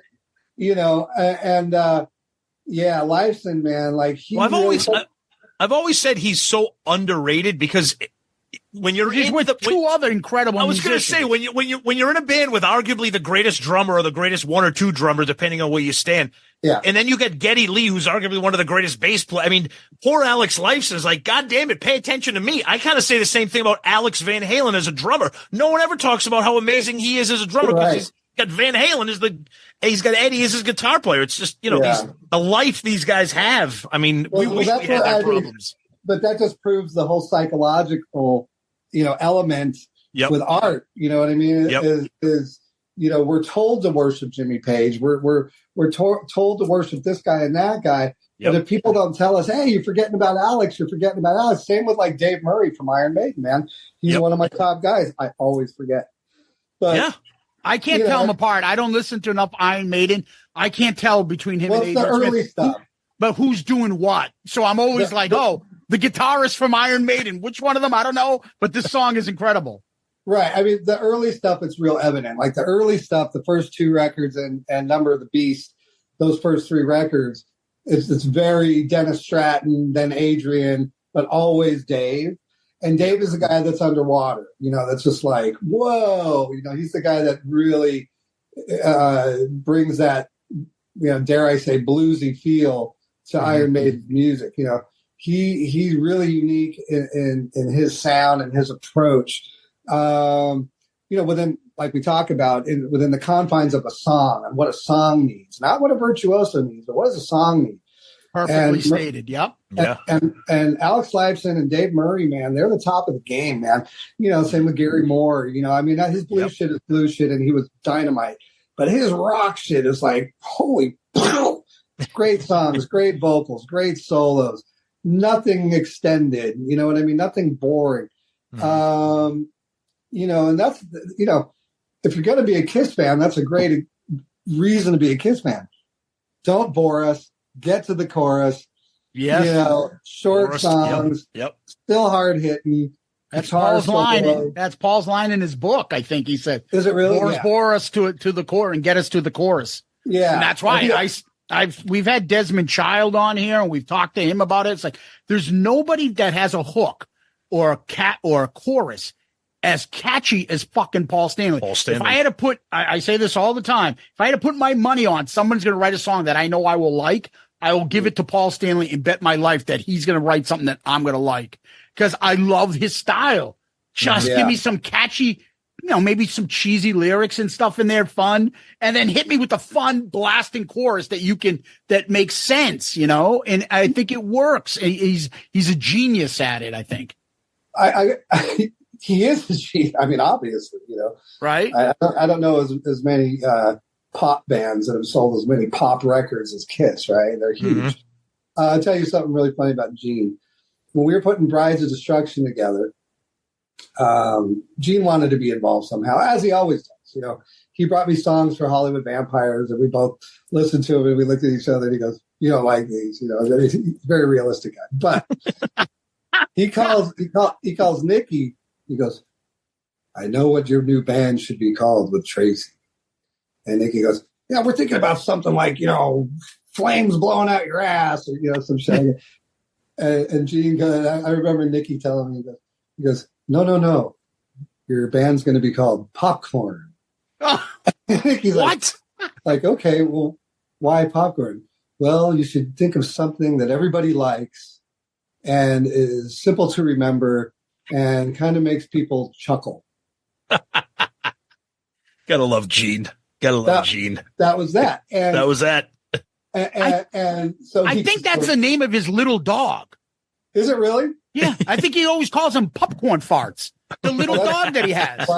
That's funny. But so then I get the call. Hey, I just got off the phone with Gene, and I'm like, oh yeah, what's going on? Are we doing that tour? He goes, yeah, they want us to tour them. I'm like, oh, fucking fantastic. He goes, but they want us to call the band Popcorn. And he goes, that's not going to happen. He goes, no. And then he told me the story. Then we get the Kiss tour, and then we don't take it. What the fuck? Is that a Nicky thing? Maybe. I know there's tension there, obviously. Well, yeah, of course, yeah. But well, this is 2004, so I don't know if no, this is 2000, close to 2000. Yeah. So Nicky, apparently has a weird thing with Poison, and it did around me too. But we go to jam with Vince Neil at the Key Club, or I think it was called Billboard Live there or something. And it's just a couple songs, me and Nicky and Vince, and I think Jason Hook was playing guitar or something. I don't know. Oh yeah, Five for the punch. And we go down, and after we played a couple songs, Cece's there, and he comes up to me, and Cece and I are really tight, and he's like, "Hey, I don't know, like, should I say hi to Nicky? Like, I don't know, like, what the fuck with this guy?" I'm like, Nicky's fine, dude. Come on over. We go over. And Nicky's just like, hey, dude, what's up, man? And then we walked up to Nicky's truck to leave, and Cece followed us up, and we talked and blah, blah, blah. And we pulled away, and I'm like, dude, we could have been on tour with that guy. Oh, Jesus. He didn't even answer me. Yeah, like, right. Want a Red Bull? You want a Red Bull? I'm like, no, I've never wanted a Red Bull. I'll never understand anybody. That's all right. Last guy I want to ask you about, and he's probably my favorite guitarist of all time. I was waiting for it. Randy Rhoads. And so for me, I think Blizzard of Oz, my favorite guitar album of all time. Diary of a Madman. I love his classical style of rock. And I just, obviously the shame of we didn't get more music from him. I just love to hear your thoughts on Randy Rhoads' guitar. Well, I mean, he's, I don't have a top 3 or top 5 because they're tied, that's Page and Hendrix and Randy and somebody else probably. But the thing with Randy was that his approach, like this is the greatest thing ever. He grew up playing, learning music for music's sake, right? Middle C's. Yeah, classical stuff, yeah. Sort of. So he wanted to become a classical guitarist. That was his ambition later. And during the time he was an Aussie, but he was developing that style. Yep. So I was talking to Rudy Sarzo about this, and the thing that really, and that's the same with Richie Blackmore, they did not think like blues-based guitar players like me or even KK Downing, for example, right? Mm-hmm. Sure. We all learn pentatonic scales and, kind of get in there, and then we can make stuff sound dark and evil. But Randy did it what people would consider, music professors would consider the right way. Everything's in a major key. Everything. But when me and you hear it, we hear, man, that is the darkest shit I've ever fucking heard. Yeah, Diary of a Madman. Yeah, right? It's crazy. Yeah. So what key to everybody, to 99.9% of anybody listening to Diary of a Madman, they're like, that's A minor. That's really A minor. That's I want to commit suicide A minor. But it's in C major. The way that his brain thought is that, like, oh, what's the relative minor to C? Oh, it's A minor, but I'm in C major. So Randy put the music together like that, and the greatest example that I've ever been able to do with Rudy is we were sitting here on the stairs of my studio. This is like, 6 or 7 years ago. He goes, I'm going to play the rhythm under the Mr. Crowley solo. And instead of playing in D minor, play an F sharp or F. I don't remember, the relative major. Sure. So I did. And all of a sudden it sounded like I could improvise and sound like Randy because I wasn't trying to play in the fucking minor key. I was trying to play in the major. Right. That was a real epiphany to me. And it also is the trademark of Randy's sound. His approach is so different than guitar players are lazy. We just want to sound cool. We just like go, yeah, man, fuck yeah, I can play the solo to Stairway to Heaven. That's A minor, fucking. But Randy, when he played Leslie West solos or things like that, when he was jamming, it was because he had to learn the blues scale, which is he had to learn the easy shit because he already knew the correct way. You know what I mean? And that's why when you hear the bluesy stuff come through Randy's playing, it's very deliberate and it's very good because it's like that's the shit he had to work on. Yeah. And but his sound, when I do Guitar Magazine interviews and we talk about Randy's live sound was more like Hendrix's sound than anybody else. Really? Because he had excessive distortion, excessive feedback. He was controlling a wild animal, just like Hendrix. As to where Eddie, when Eddie first came out, Eddie was more like that for sure. Yep. But, as through the years went, Eddie developed in so many ways, so many areas, to where he could get the effect of a massive guitar sound, but still have a controllable guitar. Where Randy probably would have ended up there, but given what he had and what I had those years, you're taming a wild animal, and that's what Hendrix did. And Hendrix was by far the first guy to do that. That's like woo woo woo woo. And but yeah, man, there's nobody like Randy, man. I've seen a YouTube clip and they have, they'll have first time listening. They had a music professor, like a classical music professor, listen to Randy Rhoads. It was so awesome. Listen to this guy go, he's not supposed to be doing this. How the hell is he? He's like that. He's playing something in a different thing, but just like I'm not a guitarist. So what you're saying is exactly what he was saying. Like, it's not supposed to sound like this, but somehow this guy just made these chords and these things work. And it's like, I don't know what to say. I mean, wow. That's all you could say. So check it out. You're learning piano, right? And when you first learn piano and you kind of get in your second year, and I mean second year, like you've been practicing all year, these little songs that you got to learn how to read, those get in your head. And all those little songs, while you're getting more advanced, there's little deviant changes in the chords, right? And that's why we have something like Diary of a Madman, because in his head, he could hear, oh yeah, I was playing this and wow, so that shows you how lazy the rest of us are. You know what I mean? Like, yeah, right. So there's a new song on the new Sunbomb record, which isn't out yet, and it's called Light Up the Skies. And it's me trying to recreate something like Diary of a Madman.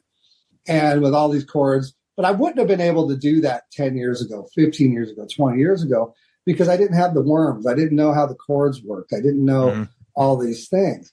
And that's why you have somebody like Randy Rhoads inspire so many guitar players, because they're like, wait a minute, I can do all this Ed, I can do all this Page, and I can't do, what is he doing? So you get a legion of followers because you are actually providing a new chapter in the encyclopedia. Yeah. And that's what he did. Yeah. And he's still doing it to this day. And the amazing thing is when I got involved in Scandinavia, let's just call it that, I discovered through my ex a lot of Scandinavian metal bands, whether it's Swedish black metal or whatever. Yep. All that shit sounds like Randy Rhoads. All of them. Yeah. They all want to do Diary of a Madman. They all want to learn that shit. All of them. right? And but the difference is those musicians over there are not lazy because they have to go to school. The government will pay for your education. Yes, in music in school. university to learn piano, vocals, drums, horns, arranging, guitar sound, engineering skills. You're never going to hear a bad Danish recording. Everybody knows how to record properly. But that was really enlightening to me because it's like, whoa, there's so much currency in this Scandinavian music. And that goes through the pop music, everything, because everybody understands how music works from a basic theory level. And does it take away personality? It does a little bit. But the music's so good and so well put together and presented in a way that when she was turning me on to these different types of metal, I was just like, whoa, listen to that. You know, it's like shit Randy didn't do yet, you know? And Randy's impact is just massive. And I was just with Kathy 2 weeks ago. Was the first time I saw her since I did the documentary, and we had a really long talk. Yes, that's right. You did that. Remember, I was telling you, Tom, about that. That it was Tracy, and that's when I was like, "Oh shit, we got to talk to him about Randy." We were lucky to have Rudy on. We had Rudy. Ago. We had Rudy on. You know, Rudy's a legend in of himself. The whole episode, all he did is just listen to him tell Randy stories about everything, just like you, and just be like, nobody can understand how good and talented he was and how hard worker and how he knew, just as you're describing. But please go on, finish. I'm sorry, I didn't mean to cut you off. No, not at all. I mean, we're just yakking here. But you know, Kathy is really interesting because she feels Randy's presence musically. Obviously, they're brother and sister. Yes, but you know, she feels the music. She knows his personality, and she can put it in the music like nobody else can because they were so close. So his music, especially because it's a limited amount of music, is so special to her to this day that when we talk about Randy, you know, when we get together, her face is just so in it. Like she's not just smiling and like, oh, we have Randy, you know, she gets this very intense face of like my fucking brother. You know, I would do, you know, I can just tell I would do anything to have him. And, you know, so I have these things that I can do with him, for him, because of him, expose him. You know, her pride for him is never ending. And it's just to be around that energy that only she has just always makes me walk away after we have a conversation, just like in a different headspace, you know, like that kind of just intense reality of, you know, grieving for something that is just beyond that you have to let the world still know, you know, in such a positive way, in such a positive light. It's very endearing. I'll tell you. It's amazing. Listening to this. It's amazing. And, you know, and Kelly's going through some stuff right now. I don't even know if he's gone public with it. But, you know, it's like, you know, everybody's getting older and, you know, she's fighting the good fight for Randy. She's got a new pedal coming out, a Distortion Plus with MXR. She's excited about it. Is the school still open? That's a good question. I think it is, isn't it? I thought it was still open. Well, it should be open unless something devastating happened, and I hadn't heard because Kelly kept wanting me to come down in like 3 or 4 years before the pandemic. So it was definitely still open before the pandemic. Gotcha. Well, that's right there is an incredible way to wrap up probably our most epic interview that we've ever done here, Tracy. We are just honored for you to give us 2 hours of incredible music talk here. We couldn't be more grateful for this. Before we let you go, tell all of our listeners where they can find you, what you're up to, if they want more Tracy Guns, LA Guns, etc. Plug away, buddy. Yeah. I mean, if you want more of me, there's something wrong with you. But yeah, you can follow me at all the ats. It's just Tracy Guns, and then LA Guns is at LA Guns everywhere. And I'm just finishing up the new LA Guns record right now before it goes over to the Awesome. vocal guy. Awesome. Yeah, it's almost all done. It's with Phil, right? Oh, it's with Phil. I guess Hell yeah. When you said the vocal guy, The vocal guy. Don't tell me he's not there. No. But we all have our positions. I'm the production guy, music guy. He's the vocal guy. Hey, I think you guys are coming to Boston, New England area too, right? On a triple bill. Let me see. Oh, with Tom. Let's see. I know Phil's got some like acoustic. I didn't see any. I just saw some they new were dates coming in, announced, like, and I New didn't see England. anything. Yeah, I didn't see Boston on it. Let's see. I thought it was New England, somewhere like New Hampshire or something with a triple bill. I know Phil. That's probably Kelly Nichols' LA Guns. Yeah, it's not. No, not the fake one. I'm talking the real you guys. No, they're not coming around. I looked. The other thing I was going to say, now I think Phil has got somebody. Is Phil doing something like an acoustic gig? Because I know he's coming to Worcester. He is. He's coming to Worcester, but that's not till November, and that's right down the street from me. Not too far. Yeah, from me. that. Him and Ace are both doing that. Okay. Oh, yeah. Ace is in our book, by the way. Just so you know. Oh, good. Yeah, he's a good guy. Very good guy. He's pretty active on Twitter too, as well. Yeah, that's what I mean. It's like, sometimes we back off because it just gets so fucking boring. But yeah, the other guys, man, they swing a bat. Yeah, good for him. Yeah, Sean. If you follow Sean Duncan on there, he ain't scared of nobody, man. Well, believe me, you're enough for a lot of people, and you kick ass. We are huge fans, and we are honored for you to come on and share all this time with you, Tracy. We got to have you back when we talk Zeppelin, or maybe just a whole other Randy episode and just shoot the shit. It has been epic. I'm sorry Tracy, it took so long, but there is some sort of method to my insanity, but Tracy, thank you so much. Thank you for tolerating and dealing with my technical difficulties. I'm so glad I reconnected. We really appreciate all your time, buddy. This has been an incredible conversation. Thank you so much. Thank you. Honor for me. Thanks for having me, man.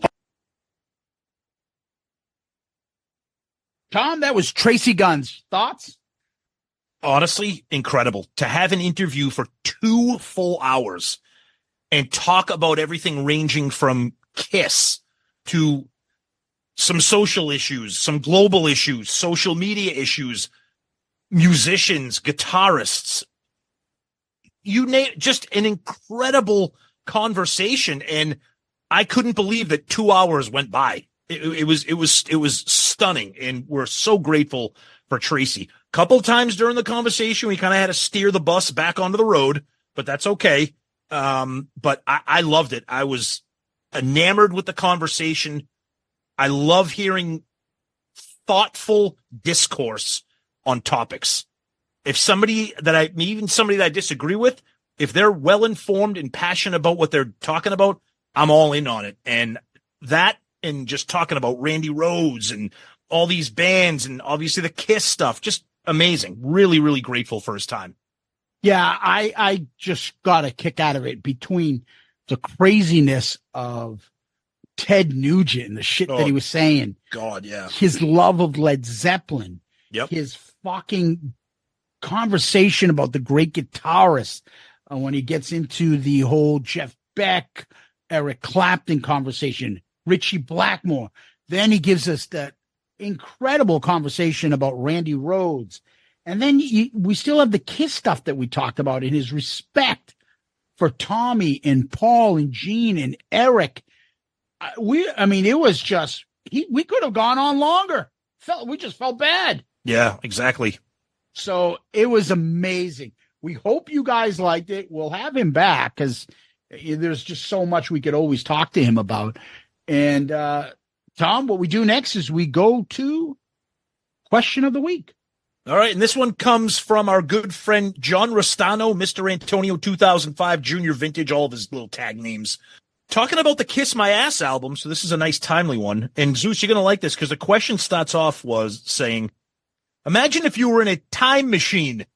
You built a time machine? You're back to 1994. You've been asked to remaster Kiss My Ass with 2 bonus tracks. Who are the artists of that era that you're picking, and what songs are they performing?